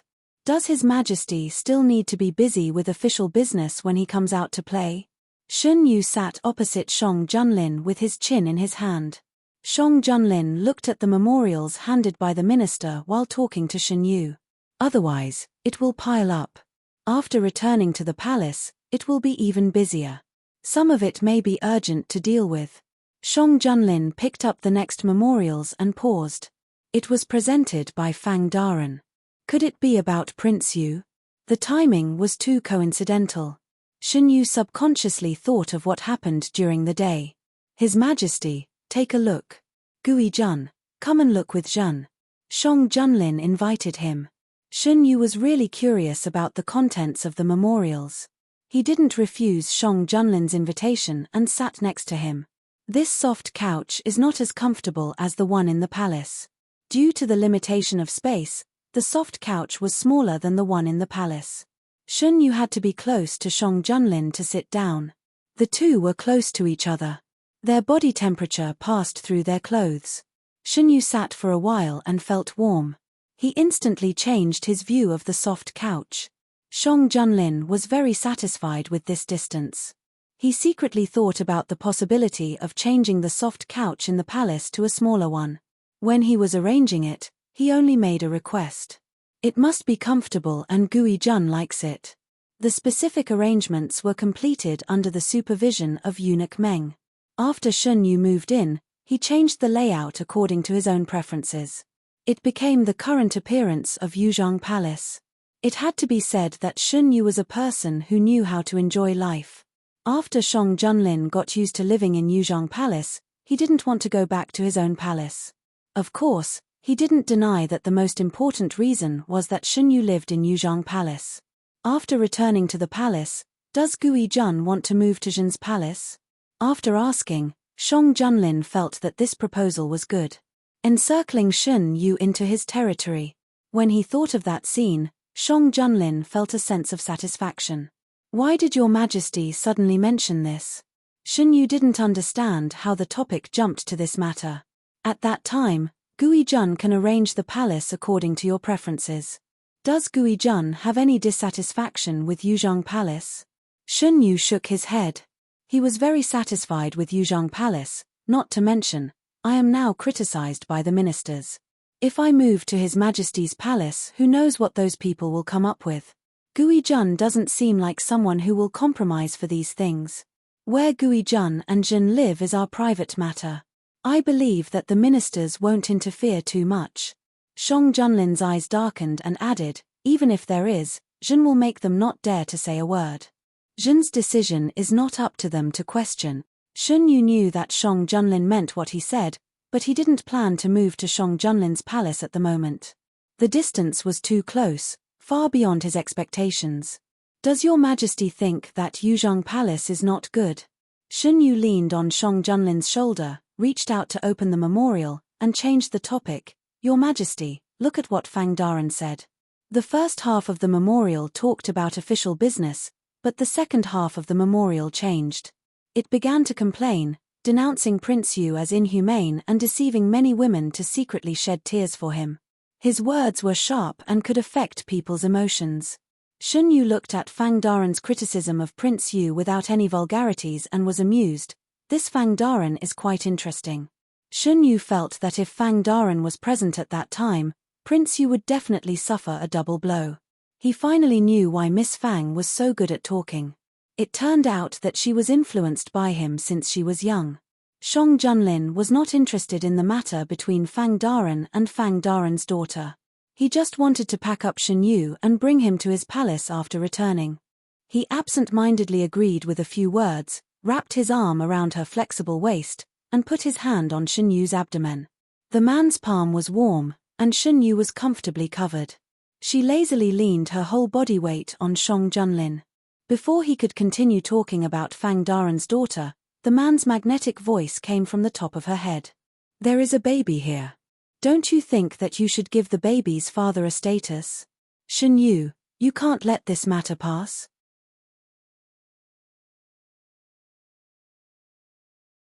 Chapter 47. Xunyu supported Shang Junlin's shoulders and sat up. He looked at him and asked, Your Majesty, what else do you want? Move in with me. But haven't we always lived together? Xunyu couldn't understand. Yuzhong Palace and the Emperor's bedroom are both in the palace. What's the difference? Shang Junlin looked at him stubbornly. He looked like a big dog that wanted to please its owner. Xunyu coughed and got rid of the unrealistic thoughts in his mind. He wrapped his arms around the man's neck and said, Your Majesty, do you know that people who are pregnant can't move to a strange place? Shang Junlin obviously didn't expect such a thing. His eyes widened. Ha ha ha. Xunyu couldn't control himself and laughed. Shang Junlin understood that Xunyu said it on purpose. Why are you unwilling to move? Shang Junlin leaned forward and brushed his nose against Xunyu's cheek. Yuzhong Palace is quite comfortable. Xunyu tilted his head slightly. Shang Junlin was helpless. He couldn't change Xunyu's decision even if he was the emperor.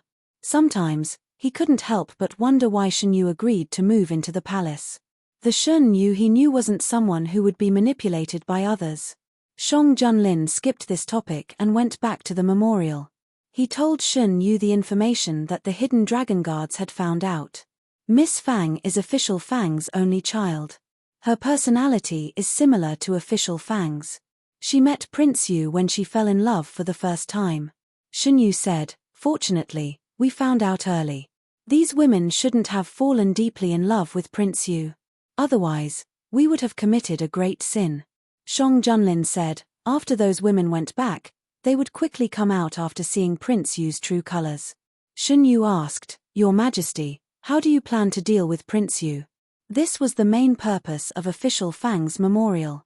He criticized Prince Yu's behavior with sharp words and finally said that Prince Yu must be severely punished. Shun Yu agreed with Official Fang's point of view. "We intend to hand over this matter to Lord Fang," Shang Junlin replied calmly. Shun Yu couldn't help but pat Shang Junlin's shoulder and praised, "Your Majesty, it's a good idea." After Lord Fang submitted the memorial, he kept pacing back and forth in the courtyard. He knew that His Majesty probably wouldn't shield Prince Yu, but he was worried that His Majesty would have misgivings about the late Emperor's legacy. Life gently let go of this matter. "Father, can you stop walking around? You're making me dizzy." Miss Fang played with the fan in her hand in boredom. "Why don't you see who I'm worried about?" Lord Fang stopped, like an angry pufferfish. "Daughter knows that father is worried about daughter." Young Miss Fang hurriedly pacified him. "Didn't father say that His Majesty would not tolerate Prince Yu?" "What do you know?" Master Fang refused to say more. He had been working by His Majesty's side before His Majesty ascended the throne, so he knew some of the inside stories of the early years, such as the matters regarding Prince Yu. Before His Majesty's death, Shang Junlin had specifically ordered that unless he committed the crime of collaborating with the enemy and betraying the country, Shang Junlin was not allowed to harm Prince Yu's life for any reason. Otherwise, with Prince Yu's actions over the years, how could he live so freely? The old people who worked by Shang Junlin's side all knew that His Majesty had left behind many things for Prince Yu, some of which could even move the country's capital. They already knew that Shang Junlin was not favored by His Majesty, but after this incident, they deeply understood how much His Majesty disliked Shang Junlin. If Shang Junlin didn't control most of Da Huan's army and make great contributions in recovering the country's territory, His Majesty wouldn't have relented and passed the throne to Shang Junlin. Even though His Majesty's throne eventually fell into Shang Junlin's hands, His Majesty still used all the methods at his disposal to annoy them.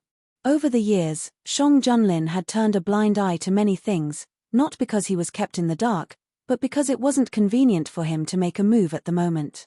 They had been searching for the forces left behind by His Majesty all these years, but unfortunately, those people were too well hidden, and they were unable to find anything. Master Fang sat across from Miss Fang and sighed, "If you were a man, you would be able to serve His Majesty." His greatest regret in life was that his daughter was unable to serve His Majesty. His daughter was clever, brave, and resourceful, so how could she be inferior to a man? "Father, you don't have to worry. Who said that a woman can't serve His Majesty?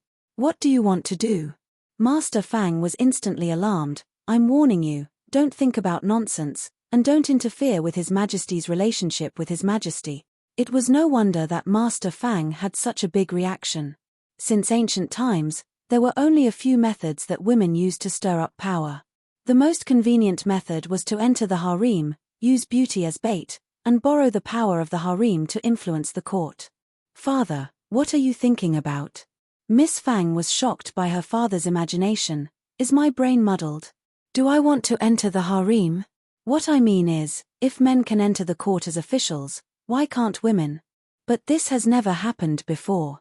There will be after me," Miss Fang said in a calm tone, shocking everyone. Master Fang was speechless for a long time. Shang Junlin didn't send anyone to find Miss Fang. If she was interested, she would definitely take the initiative to come to him. Other than some reports that had to be dealt with, Shang Junlin spent the rest of his time with Shen Yu. Since he said that he wanted to go on an outing, he definitely wanted to go to the most popular outing spot in the suburbs of the capital. After leaving the palace, Shen Yu wasn't in a hurry to go to the farmstead. When he and Shang Junlin went out alone, They didn't bring Mu Shi and Eunuch Meng with them. Your Majesty, give Eunuch Meng and Mu Shi a vacation as well. It's not easy for them to leave the palace. Let them walk around. Shang Junlin nodded indifferently. Shun Yu hooked his finger and continued, that way, Your Majesty and I will have a lot of time alone. Shang Junlin immediately ordered that the two of them be given a vacation. Shun Yu held Shang Junlin's hand and slowly walked out of the door. Mu Shi and Eunuch Meng were left looking at each other. Eunuch Meng was the eunuch who served Shang Junlin. Under normal circumstances, he wouldn't be too far away from Shang Junlin. Even if his master wanted to be alone, he would follow far behind. However, Shang Junlin was different from other emperors since he ascended the throne. In the first few years, Eunuch Meng almost couldn't see Shang Junlin. In recent years, he had more time to serve Shang Junlin. Miss Mu Shi, do you have anywhere you want to go? Mu Shi nodded hesitantly. I want to see some of my friends who I used to know. I haven't had a chance to meet them since I entered the palace. Mu Shi went to meet the people she used to know in Count North Mansion alone. She successfully exchanged information with the people Shun Yu left outside the palace. Miss Mu Shi? A slightly hesitant voice sounded behind her. Mu Shi was startled and turned around. It's Mr. Ji Yu. Miss Mu Shi, did you come out with young Master Shun? Imperial physician Ji Yu held the herbs in one hand and grabbed the sleeve of the young man in black beside him. Yes. Just in time. I have a new prescription. Please bring it to your master, Miss Mu Shi. Imperial physician Ji Yu divided the herbs in his hand and handed them to Mu Shi. Mu Shi took it. Please write Mr. Ji Yu. Who is this beside Mr. Ji Yu? It's my younger brother, Ji Yu Huai. Brother, is that Shen Guojuan's maid? After Mu Shi left, Ji Yu Huai looked at the crowd and asked. Keep your voice down. Imperial physician Ji Yu covered Ji Yu Huai's mouth. That's Guojuan's personal maid. Gui Jun should have also left the palace. Is that so? Ji Yu Huai lowered his eyes and hid the thoughtful look in his eyes. Shun Yu and Shang Junlin walked side by side on the street. This time they didn't go to the Yingxing Tower. Instead, they went to a side street specially opened for students. Shun Yu pulled Shang Junlin along as they walked and stopped. They were constantly attracted by the things on the street stalls. Most of the things sold here were various kinds of books. Come and take a look. Hey, we have the notes of the previous 3 years' high scholars.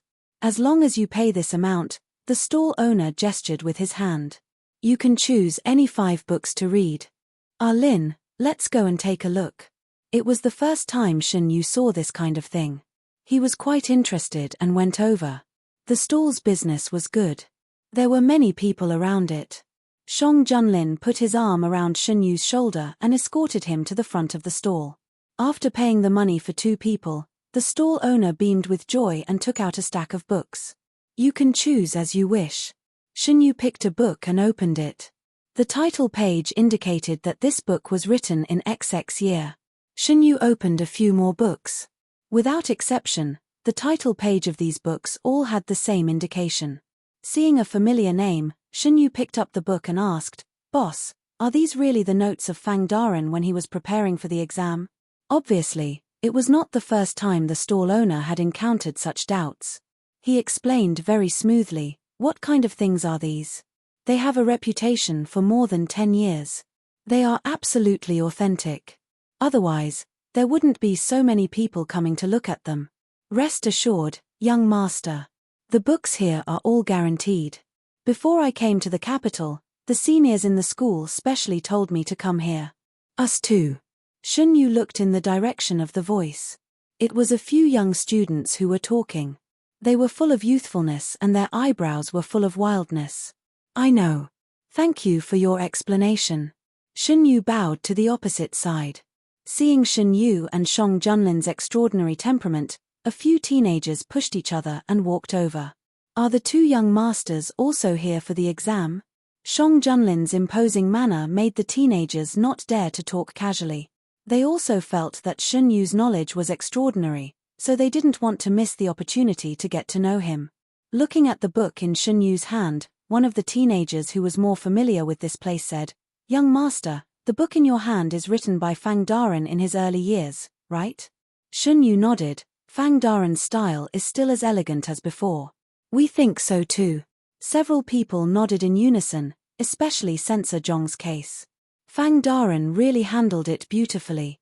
Shun Yu looked at these teenagers as if he was looking at children. You also heard about this case? It's written here. One of the teenagers grabbed the book in his companion's hand and handed it to Shun Yu. Shun Yu flipped through it. The book not only wrote about Censor Zhong's case, but also some other cases. The more they pestered Shun Yu to talk, the colder Shang Junlin's aura became. Several of them pulled Shun Yu to talk for a while, but they couldn't stand Shang Junlin's cold aura anymore, so they said goodbye. Shun Yu pulled Shang Junlin's cold face to the corner and boldly poked the man's cold face. Your Majesty is an adult. How can you be jealous of a few children?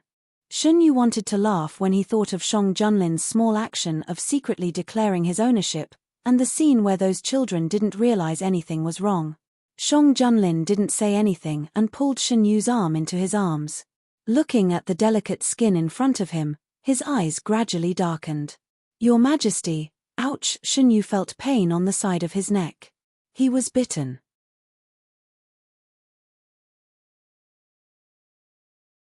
Chapter 48. The teenagers left reluctantly, but they were still reluctant to leave. One of them couldn't help but look back to see why there was a big block of ice next to the kind young master. He cried out in surprise at the unexpected scene. Why are you so surprised? His companion was dissatisfied. No, they. The teenager was incoherent. Their conversation attracted the attention of the others, and they all stopped. What's wrong? What happened? Look for yourselves. The teenager pointed in the direction they left. When they saw the scene in the corner, they all widened their eyes. Under the low wall, a young man in white was held in the arms of a tall man in black. From their angle, they could only see the man bending over the young man's neck. The young man showed an unbearable expression. Black and white clothes intertwined, and under the light and shadow, they seemed to be one. After a long time, someone found his voice. This. He seemed to understand why they weren't welcomed. So this is the relationship between the two young masters? See no evil, see no evil. Let's pretend we didn't see anything. The mottled light and shadow fell on top of his head. Shun Yu couldn't help but squint, not knowing if it was because of the light or some other reason. His fragile skin was red, but Shang Junlin still refused to let go. The tip of his teeth gently pricked his skin. Compared to the pain, it was more indescribable. Someone lit a fire under his skin, and the fire spread to all parts of his body. Shun Yu was being ground bit by bit, and his strength was being taken away bit by bit. The arm around Shun Yu's waist was strong and reliable, supporting him so that he wouldn't slide down. Shun Yu couldn't help but stretch out his arms to prevent himself from falling. The corner they were in was very remote. People came and went from the outside, so no one noticed this place. However, just because no one noticed, it didn't mean that they didn't care. Shun Yu listened to the sound from time to time, and the sound of footsteps walking back and forth. The nervousness of being discovered at any time made it harder for him to control himself. His neck was marked by the man as if it was his territory. Everywhere he touched, a gorgeous flower bloomed. Your Majesty, someone will come. Shun Yu found his voice with difficulty and said. Only then did he realize that his voice was very hoarse. To Shang Junlin, this kind of voice was like adding fuel to the fire. The arm around his waist instantly tightened, and a sharp pain came from his neck. Shun Yu suppressed the exclamation that was about to overflow from her mouth. She clenched her teeth tightly and slowly curled her fingers that were grabbing the black robe. Hey! Is there someone over there? It seems like there is. Let's go and take a look. The sudden sound and approaching footsteps woke Shun Yu up. He grabbed a strand of hair that had fallen beside his hand and pulled it hard. Shang Junlin stopped discontentedly. He took off his cloak and wrapped it tightly around Shun Yu. At the same time, the person who spoke had already reached the entrance of the alley. Ah! There's really someone. Shun Yu was shielded behind Shang Junlin. Hearing the familiar voice, he pulled the cloak that covered his face and poked his head out from behind Shang Junlin. They were Jiang Huiqing and He Chengyu, whom he had met once. "Hey, it's young Master Yu and young Master Lin." Jiang Huiqing and Shen Yu felt like old friends at first sight. Seeing that it was the two of them, he wanted to come over and talk about old times. He Chengyu saw that the atmosphere between the two of them was obviously not right. He tried to stop Jiang Huiqing, but failed. He could only helplessly follow them. Shen Yu also took this opportunity to calm his breathing and walked out from behind Shang Junlin. He was wearing Shang Junlin's black cloak. A small part of the cloak was hanging on the ground, which somewhat affected his movements. Shen Yu had to lift the front part up a little. "Young Master Yu looks very healthy today." Jiang Huiqing's eyes lit up when he saw Shen Yu. With snow-white skin and black hair, there was a faint blush on his face. Under the contrast of the black cloak, his skin looked even fairer. Shang Junlin coldly glanced at the newcomers and reached out to wrap his arms around Shen Yu's waist. Jiang Huiqing didn't understand and whispered, "Why does young Master Lin look like he doesn't want to see us? Did I inadvertently do something that made him unhappy?" He Chengyu heard Jiang Huiqing's doubts and couldn't help but twitch his forehead. How big must his heart be to not be able to see such an obvious thing? It was obvious that they had interrupted the two's private matter, and that was why they were disliked by one of the protagonists. Compared to Shang Junlin's displeasure, Shen Yu was very glad that Jiang Huiqing had come. Otherwise, his neck would have suffered more. Without looking at Shen Yu, he could guess. Because his neck probably couldn't be seen right now. He didn't expect that Shang Junlin, who was jealous, would do such an irrational thing. Shen Yu felt that he had to be more careful in the future. He couldn't think that he could be fearless in public. It was proven that a man who was provoked didn't have much rationality. Since they had met, Shen Yu wanted to make friends with Jiang Huiqing, so the four of them walked together. "Aren't you the two young masters from before? You haven't finished reading your books yet. Do you want to continue reading? Or do you want to save the number and come back next time?" The bookstall owner saw them and greeted them warmly. It was no wonder that he could recognize the two of them in the crowd. Compared with the group of young students, the two of them had a unique temperament. He had traveled extensively for many years and didn't lack eyesight. "You can do that?" Shen Yu was surprised. How can the owner be sure that the next person who comes back will be the one who didn't finish reading the books last time? "We have a special plate." The owner took out a stack of plates that looked like white jade. "Before the customer leaves, you can take a plate. The next time you come back, you can use the plate to borrow the books you didn't finish last time." The plate was about 1 finger long and 2 fingers wide. It was jade-colored. Shen Yu took a piece and weighed it in his hand. "It's not jade. It's called jade-like stone. Its appearance is very similar to white jade," Shang Junlin explained. "Generally, women from less wealthy families like to use this kind of stone as headwear. This young master is right. This kind of stone is almost impossible to see in rich families. However, because of its appearance, it is very popular among the common people," the bookstall owner echoed. "Although that's the case, the ones here are of high quality. Generally, jade-like stone doesn't have such a transparent texture." Shang Junlin touched the plate in Shen Yu's hand and concluded, "Young master, you have good eyesight. This batch is specially customized. It has anti-counterfeiting dark patterns engraved on it. This can prevent imitations from appearing," the owner said. Shen Yu took the plate and pointed it at the sunlight. Sure enough, he saw that there were different patterns in the 4 corners. "This is a good idea." Jiang Huiqing and He Chengyu had just arrived. It was still early, so Shen Yu was not in a hurry to leave. He decided to stay for a while. Shang Junlin had always allowed Shen Yu to do whatever he wanted. Even if he was unhappy that Shen Yu was disturbed, he did not say anything. Shen Yu was very interested in the books that recorded various cases that the teenagers had taken out. Interesting, he asked the owner to find it and slowly read it. After reading a few pages, Shen Yu felt that this book was different from the files of the Supreme Court. This book was more like a storybook. The whole case was described in the style of the spring and autumn annals. There were also many interesting stories added in.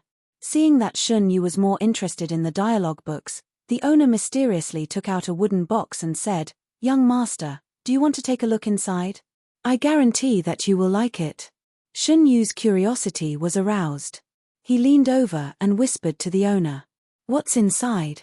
Young master, are you more interested in the dialogue books?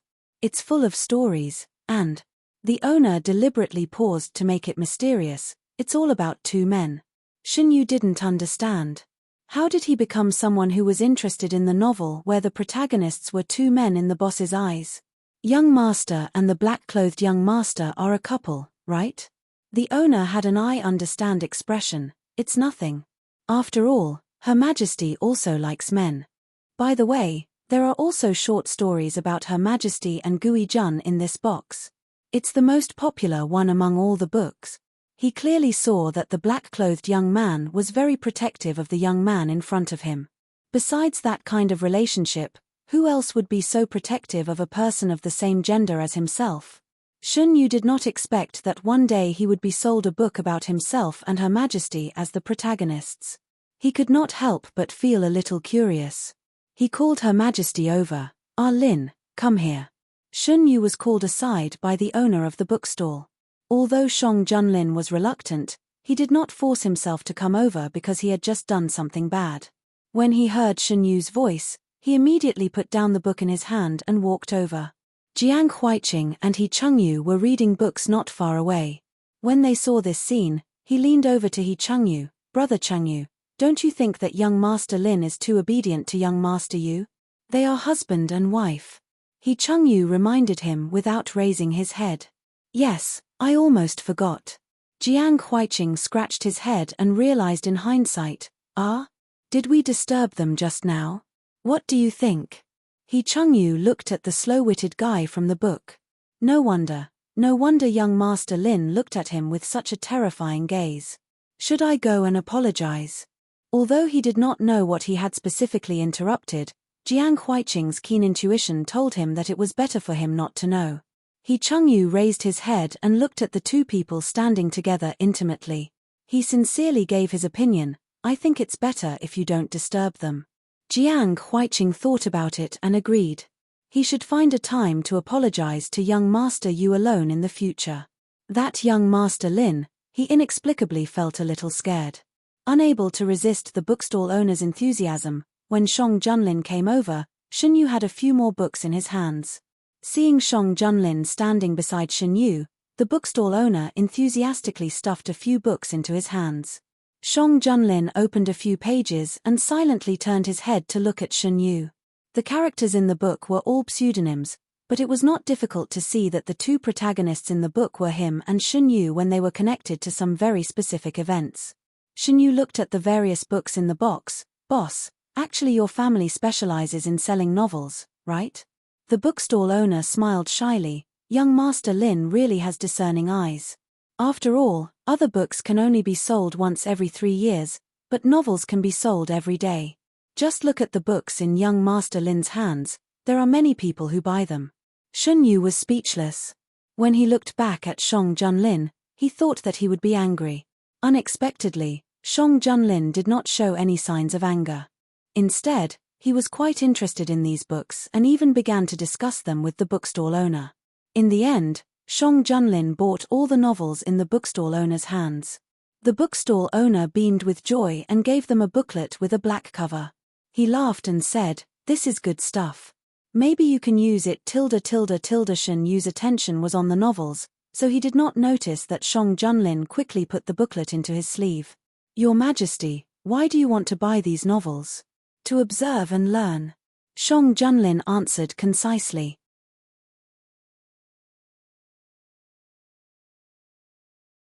Chapter 49. After buying the books, Shen Yu bid farewell to Jiang Huiqing and He Chengyu. Jiang Huiqing was still embarrassed by what happened just now, so he didn't say anything to persuade Shen Yu to stay. They arranged to meet again in the suburbs of the capital and then parted ways. After returning, Shang Junlin placed the books neatly on the desk. After the awkward moment, Shen Yu also became curious about these books. He casually took a book, sat on the soft couch, and opened it. Let me see what your Majesty intends to learn from these books. Shang Junlin also took a book and sat beside Shen Yu. Naturally, I want to learn how the emperor asked the noble to sleep with him every night. Cough, cough. Shun Yu choked on his own saliva. Yes, the books were mixed with bold conjectures. The lives of the noble and the emperor were colorful. Shun Yu reasonably suspected that the reason why the novels were so popular was related to these colorful lives. Be careful, noble. Shang Junlin patted Shun Yu's back. Shun Yu couldn't sit still anymore.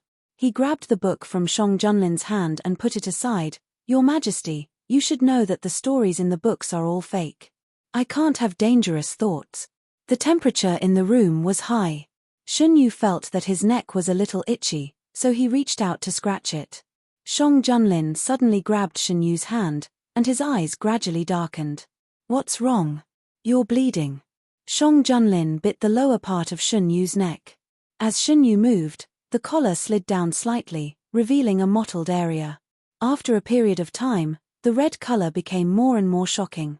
Among the red marks, several obvious wounds were exposed, and blood was oozing out.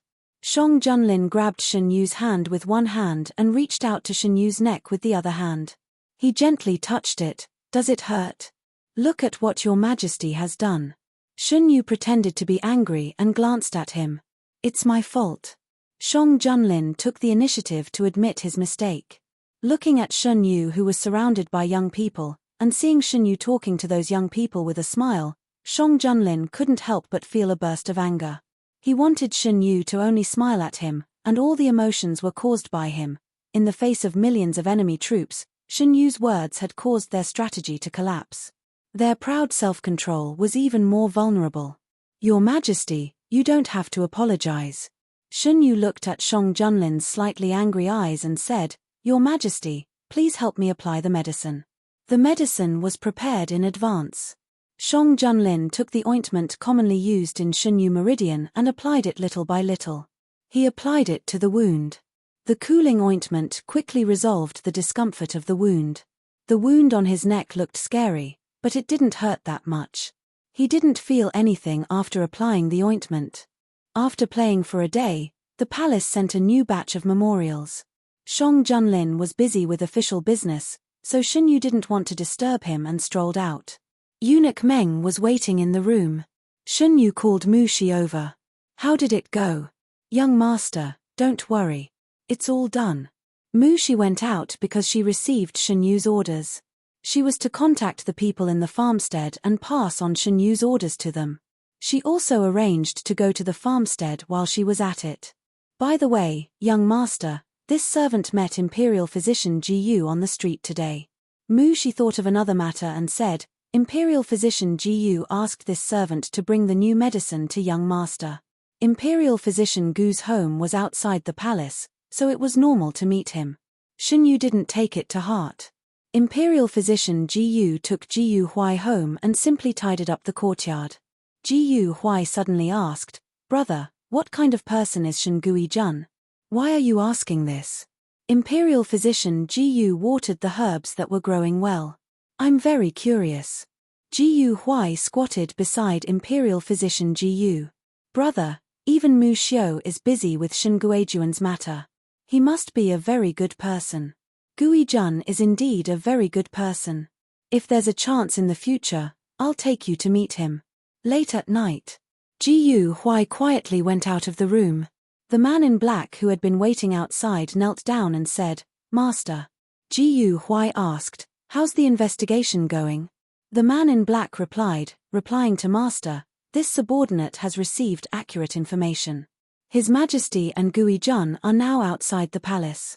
This subordinate is incompetent and couldn't find their specific residence. Ji Yu Huai said, It's not your fault. If you could easily find out, he wouldn't be Shang Junlin. The man in black said, This subordinate also found out that there's some movement on a mountain in the suburbs of the capital recently. Ji Yu Huai said, Tell me the specific location. The man in black said, Tsangchi Mountain. Tsangchi Mountain? Ji Yu Huai lowered his eyes and pondered. No matter whether the two planned to go to Tsangchi Mountain or not, he had to go and take a look. Shang Junlin finished dealing with the government affairs for the day and handed over the matter of Prince Yu to Fang Daren. Fang Daren was stunned when he received the imperial edict. He originally wanted His Majesty to teach Prince Yu a lesson, but he didn't expect that Prince Yu's matter would fall on his head. No. Isn't it very good? Miss Fang said while eating melon seeds. His Majesty gave this matter to you, which means that in His Majesty's eyes, Prince Yu is nothing at all. You can deal with him however you want. But Fang Daren was still a little worried. His Majesty doesn't care. What is father worried about? If it's really as father thinks, dealing with Prince Yu's matter won't fall on father's head. You're right. It's father who is stunned. If there was a problem, His Majesty would definitely remind him. Since the matter was handed over to him, he must do it beautifully. Fang Daren went to deal with Prince Yu's matter energetically. Miss Fang wanted to see the two young masters who helped her out of the Yingxing Tower that day, so she found Jiang Huaiqing. Jiang Huaiqing happened to be looking for an opportunity to apologize to Shen Yu in person. The two hit it off and decided to meet Shen Yu together. Fortunately, before they parted last time, Shen Yu left Jiang Huaiqing away to find him. It didn't take them much effort to contact Shen Yu. When Mu Shi told Shen Yu the news, Shen Yu was a little surprised. Shen Yu put down the pen in his hand. Why did they come together? It should be that Miss Fang couldn't find a way to contact us, so she found Jiang Huaiqing through the Yingxing Tower, Shang Junlin said. It didn't take much effort to find out that they ate together that day. Your Majesty, are we going to meet her? If Yu wants to go, we'll go. Shang Junlin gave the choice to Shen Yu. Then let's meet. Shen Yu was a little interested in Miss Fang. The meeting place was still set at the Yingxing Tower. This time, to discuss business, they chose a private room where they wouldn't be disturbed. When Shen Yu and Shang Junlin arrived, Jiang Huaiqing had already chatted with Miss Fang for a while. For convenience, Miss Fang wore neutral clothes today. Her makeup was also different from last time. She looked very valiant. Shen Yu and Shang Junlin sat down together. Jiang Huaiqing was about to say something, but he swallowed it silently. He'd better wait. I invited you without permission to thank the two young masters for helping me out last time. I hope you won't blame me. Miss Fang spoke first. It's nothing. You don't have to thank me, Shen Yu said. The waiter quietly left after serving the dishes. Jiang Huaiqing was just introducing Miss Fang. He knew that Miss Fang had something to discuss with Shen Yu and Shang Junlin, so he didn't stay for long and said goodbye. Young Master Yu, may I have a word with you? Shang Junlin's eyes turned to Jiang Huaiqing. Feeling the cold gaze on him, Jiang Huaiqing wanted to cry. He really didn't do it on purpose last time. Wasn't that why he came to apologize? Shen Yu patted Shang Junlin's arm with amusement, stood up, and walked to the side with Jiang Huaiqing. This time, besides being entrusted by Miss Fang, I also want to apologize to young Master Yu in person. Last time, I really didn't know you were, cough cough. I'm really sorry to disturb you. Jiang Huaiqing struggled to finish his words under the unkind gaze. Shen Yu secretly said, fortunately, you came. Otherwise, I don't know how long Shang Junlin will continue. But he said, so it's because of this. We didn't pay attention. You don't have to apologize to me for this. Jiang Huaiqing didn't expect Shen Yu to be so calm about this kind of thing. He couldn't help but blush. It's our fault. I wish you two love each other until your hair turns white. Halfway through his words, Jiang Huaiqing accidentally saw the red mark on Shen Yu's neck. He didn't eat pork, but he had seen pigs run. He suddenly stopped. After hurriedly saying a few auspicious words, Jiang Huaiqing left as if he was escaping. Shen Yu, who had never seen Jiang Huaiqing so energetic, couldn't help but laugh. Shen Yu returned to Shang Junlin's side and sat down. Shang Junlin's attention was always on him. He wanted to ask what Jiang Huaiqing said to make Shen Yu laugh. But because Miss Fang was present, he didn't ask. Commoner Fang Jiari greets Your Majesty and Your Highness. No need to be so polite. How did you guess our identity? Shen Yu was curious. There are only a few people who dare to not be afraid of the nobility. You two really didn't feel any fear because of the identity of the Prince of Yu. Presumably, your identity is not lower than the Prince of Yu. Looking at your close relationship, I can roughly guess your identity. Fang Jiari answered in a neither servile nor overbearing manner. Oh. Shen Yu looked up with interest. Then how did Miss Fang determine our identity? Because His Majesty gave the matter of the Prince of Yu to my father. Miss Fang came to His Majesty and me not just to thank us in person, right? This commoner wants a chance. Fang Jiari knelt down. This commoner wants a chance to compete fairly with men. Shang Junlin held Shen Yu's wrist and didn't say anything. In the silence, Fang Jiari opened her mouth again. This commoner knows that this commoner's request may be a bit outrageous. But this commoner believes that there are definitely many women in the world like this commoner. Their ambition is to rule the world, and not to stay in the harem. Shang Junlin's tone was very slow. Do you know that it is very difficult to achieve this? This commoner knows. But this commoner wants to fight with fate for myself and for the many women in the world who have the same ambition as this commoner. Fang Jiari's face was resolute as she said this. Her eyes were shining brightly. Shen Yu poked Shang Junlin. Shang Junlin said, I can give you this opportunity. Whether you can seize it or not depends on you. Thank you, Your Majesty. What does Your Majesty think Fang Jiari will do? Shen Yu asked after returning to the small courtyard. You will know when you see it. The first obstacle is probably Fang Daren. I don't know how Fang Daren will react when he finds out that his daughter went to His Majesty. Shen Yu said. This is something that the Fang family needs to worry about. Shang Junlin was obviously more concerned about another matter. He hugged the youth from behind and rubbed the tip of his nose against the side of the youth's neck. First, tell me what Jiang Huiqing said to you. Shen Yu found that Shang Junlin was very obsessed with his neck recently. He often wanted to leave a mark on it. What does Your Majesty think he said to me? Shen Yu dodged to the side and was caught by the man. What did he say to make Your Majesty smile so happily, Chem?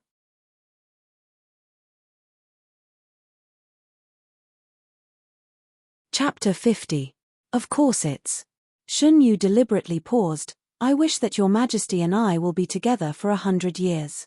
What else does Your Majesty think it is? Shen Yu's voice was full of ridicule. Shang Junlin heard it and immediately felt his teeth itch. Considering that the wound on Shen Yu's neck had not healed, Shang Junlin only rubbed it lightly. Gui Jun, please speak properly. Oh, right, there's one more thing. He came to apologize to me, Shen Yu added. Apologize? Jiang Huiqing did something to her to you? Shang Junlin rested his head on Shen Yu's shoulder. When he spoke, his warm breath sprayed onto Shen Yu's neck. It's because of what happened last time. Did Your Majesty forget? That day in a remote alley. I remember now, Shang Junlin interrupted Shen Yu. When he mentioned what happened that day, Shang Junlin's face flushed. He should apologize. What happened that day was because Your Majesty didn't care about the occasion. Why did you ask someone else to apologize? Because he disturbed my time with Gui Jun, Shang Junlin muttered in a low voice. Shen Yu turned around in Shang Junlin's arms so that they were facing each other. He pointed at Shang Junlin's shoulder with his index finger. Your Majesty, don't you feel that there's something wrong with your state? What's wrong? Shang Junlin frowned. Isn't Your Majesty too concerned about my matters? Shen Yu pointed out. A Yu is my Gui Jun and has a marriage contract with me. Is there anything wrong with me caring about a Yu? Shang Junlin tightened his arm around Shen Yu's waist. Shen Yu was speechless. At first glance, there was nothing wrong with what Shang Junlin said. But when he thought about it carefully, there was something wrong with it. Shang Junlin didn't give Shen Yu much time to think and continued. What do you think? Shen Yu opened his mouth and gave up thinking. Your Majesty is right. There's nothing wrong with that. Lord Fang has made some progress. Would you like to take a look? Shang Junlin knew when to stop and when to stop, so he changed the topic after getting the results he wanted. Shen Yu was surprised. Official Fang is so fast. It had only been a few days since Shang Junlin handed over the matter of Prince Yu to Official Fang. It seemed that Official Fang really loved his daughter dearly. Not only Lord Fang, but the other women as well. The family also intervened. Shang Junlin exerted force in his arms and picked Shen Yu up. Your Majesty, Shen Yu was caught off guard as his feet left the ground. Don't worry, I won't hurt Gui Jun. Shang Junlin carried Shen Yu to the soft couch and put her down. Next time Your Majesty wants to do something, can you tell me first? I'll try my best. Shang Junlin sat down beside Shen Yu. Your Majesty said that there were other families involved. What's going on? Which families are involved? Shen Yu crossed her legs and leaned on Shang Junlin's shoulder. Aristocratic families value their reputation very much. Prince Yu's action has undoubtedly violated a big taboo of aristocratic families. Whether it is for the sake of their family's reputation or to express their attitude to me, they will spare no effort to take action. Shang Junlin adjusted her posture so that Shen Yu could lean more comfortably. Shen Yu let Shang Junlin do whatever he wanted. That's right. Most of the people who confronted Prince Yu that day are from aristocratic families. Prince Yu's goal was the families behind those women. If they were ordinary women, Prince Yu wouldn't bother to get to know them personally. What about those women? Shen Yu asked. Shang Junlin was puzzled. What's wrong? Shen Yu said, I just thought of another problem. Aristocratic families value their reputation. The behavior of those women is undoubtedly a disgrace to their families. If they encounter a more ruthless family, I'm afraid they won't let those women have a good end. Don't worry, Gui Jun. When I asked the Imperial Army to send them back, I already warned those families. Asking the Imperial Army to personally send those women back had already shown Shang Junlin's attitude. Anyone who was a little smarter wouldn't lay their hands on their daughters under such circumstances. Your Majesty is really thoughtful. Shen Yu rubbed Shang Junlin's shoulder. This time, Prince Yu won't be able to escape unscathed. Shen Yu didn't hide his disgust for Prince Yu. He rarely concealed his true feelings in front of Shang Junlin. The more he was like this, the deeper Shang Junlin liked him. What Shang Junlin liked was never the gentle and polite legitimate son of Duke Shunbei, who knew when to advance and when to retreat. Instead, he liked Shen Yu, who showed his true temperament in front of him. I can't take Prince Yu's life for the time being. But this time, he won't be able to return unscathed. Shang Junlin played with Shen Yu's fingers as if he was talking about an insignificant matter. With official Fang and Miss Yu's help, he won't have an easy time. Shen Yu didn't ask for the reason. Just like he had secrets that he couldn't tell Shang Junlin also had things that he couldn't say. That's true. With the cooperation of the aristocratic families, official Fang found a lot of interesting things. Shang Junlin took out a booklet and opened it for Shen Yu to see. Shen Yu lazily leaned on Shang Junlin's body and read the contents of the booklet while listening to him. Prince Yu has been playing dirty tricks these years. He buried a lot of spies in the capital. Official Fang took people to pull out these spies. Some of the families who were on good terms with Prince Yu also abandoned the Rook to save the king after seeing the situation clearly. They unilaterally cut off all contact with Prince Yu. It seems that Prince Yu's many years of operation have been in vain. Shen Yu sighed. I don't care what he wants to do. In my place, he has to follow my rules. Official Fang's work was progressing very smoothly. It was as if someone was secretly handing him clues step by step. Fearing that there might be a trap, official Fang paid careful attention to it. He didn't find anything wrong, but he remembered this suspicious point. Prince Yu was imprisoned in the dark prison and lost all contact with the outside world. At this moment, he didn't know that his many years of arrangements in the capital were about to be destroyed by official Fang. The more information official Fang found, the more shocked he was. Finally, he couldn't sit still and personally asked to see Shang Junlin. Official Fang came to the small courtyard in the afternoon. Shen Yu was taking an afternoon nap. In order not to disturb him, Shang Junlin chose to meet official Fang outside. Official Fang first reported the progress during this period of time, and then pointed out the suspicious points he found. I think that there should be a force secretly handing over clues to me. You didn't find out who they are. Shang Junlin knocked on the table with his knuckles. I'm incompetent. Official Fang lowered his head in shame. Tell me. I tried to find clues to trace that force, but they hid too well. I couldn't find any traces at all. I even suspected that I was overthinking. But there shouldn't be such a coincidence in the world. Prince Yu has been operating in the capital for so many years, and he also had the help of the late emperor. If they could find out so easily, it would be the most suspicious thing. Shang Junlin also agreed with this point. He slowed down his knocking on the table. In addition, they have other plans. Did they do anything else? No. Shun Yu woke up from his sleep and heard the conversation between Shang Junlin and official Fang outside. The corners of his mouth curled up.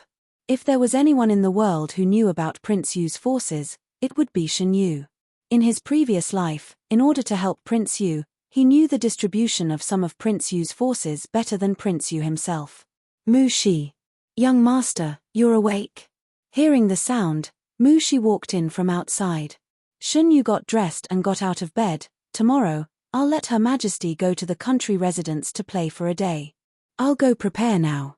Mu Shi understood the meaning behind Shun Yu's words. Before leaving the palace, Shun Yu instructed Mu Shi to do some things and gave her some letters.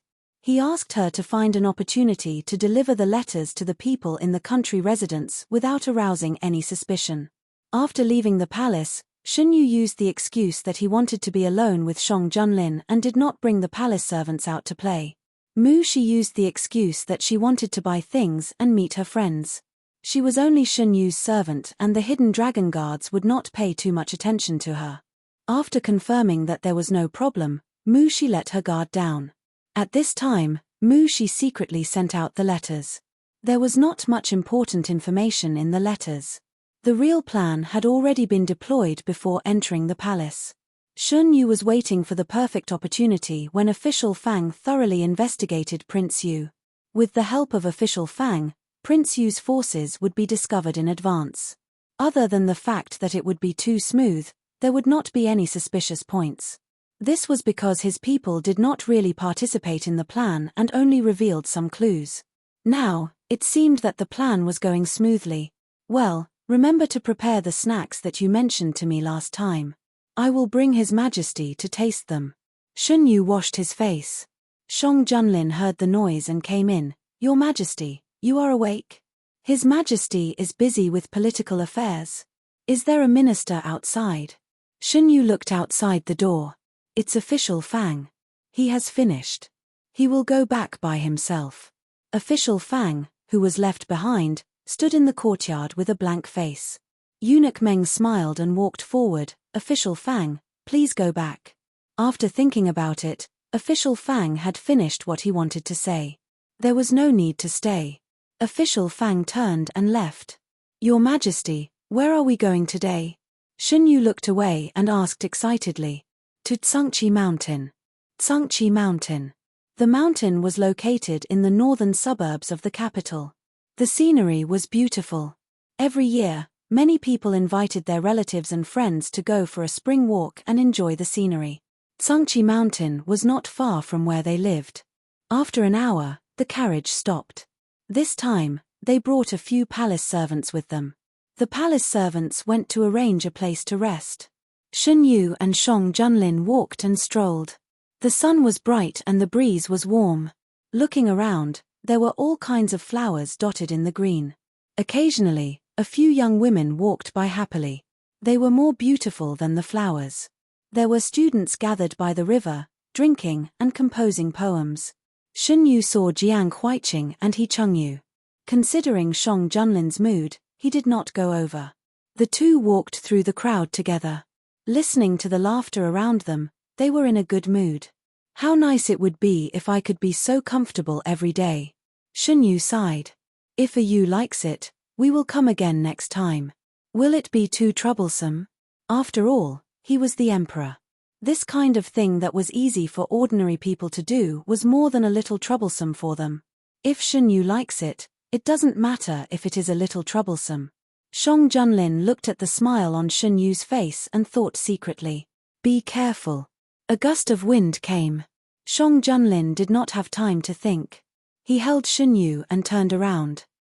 There were screams all around. Shun Yu saw a man in grey pass by quickly through Shang Junlin's shoulder. For some reason, Shun Yu's heart jumped. The hand on Shang Junlin's arm unconsciously tightened. Your Majesty, Thinking that Shunyu was frightened, Shang Junlin stroked his back and comforted him. Don't be afraid.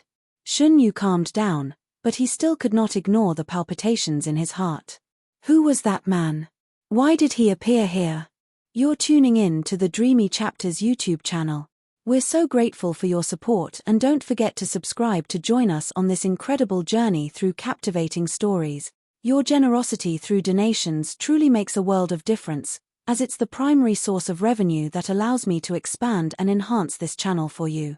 Thank you from the bottom of my heart for being a part of this adventure.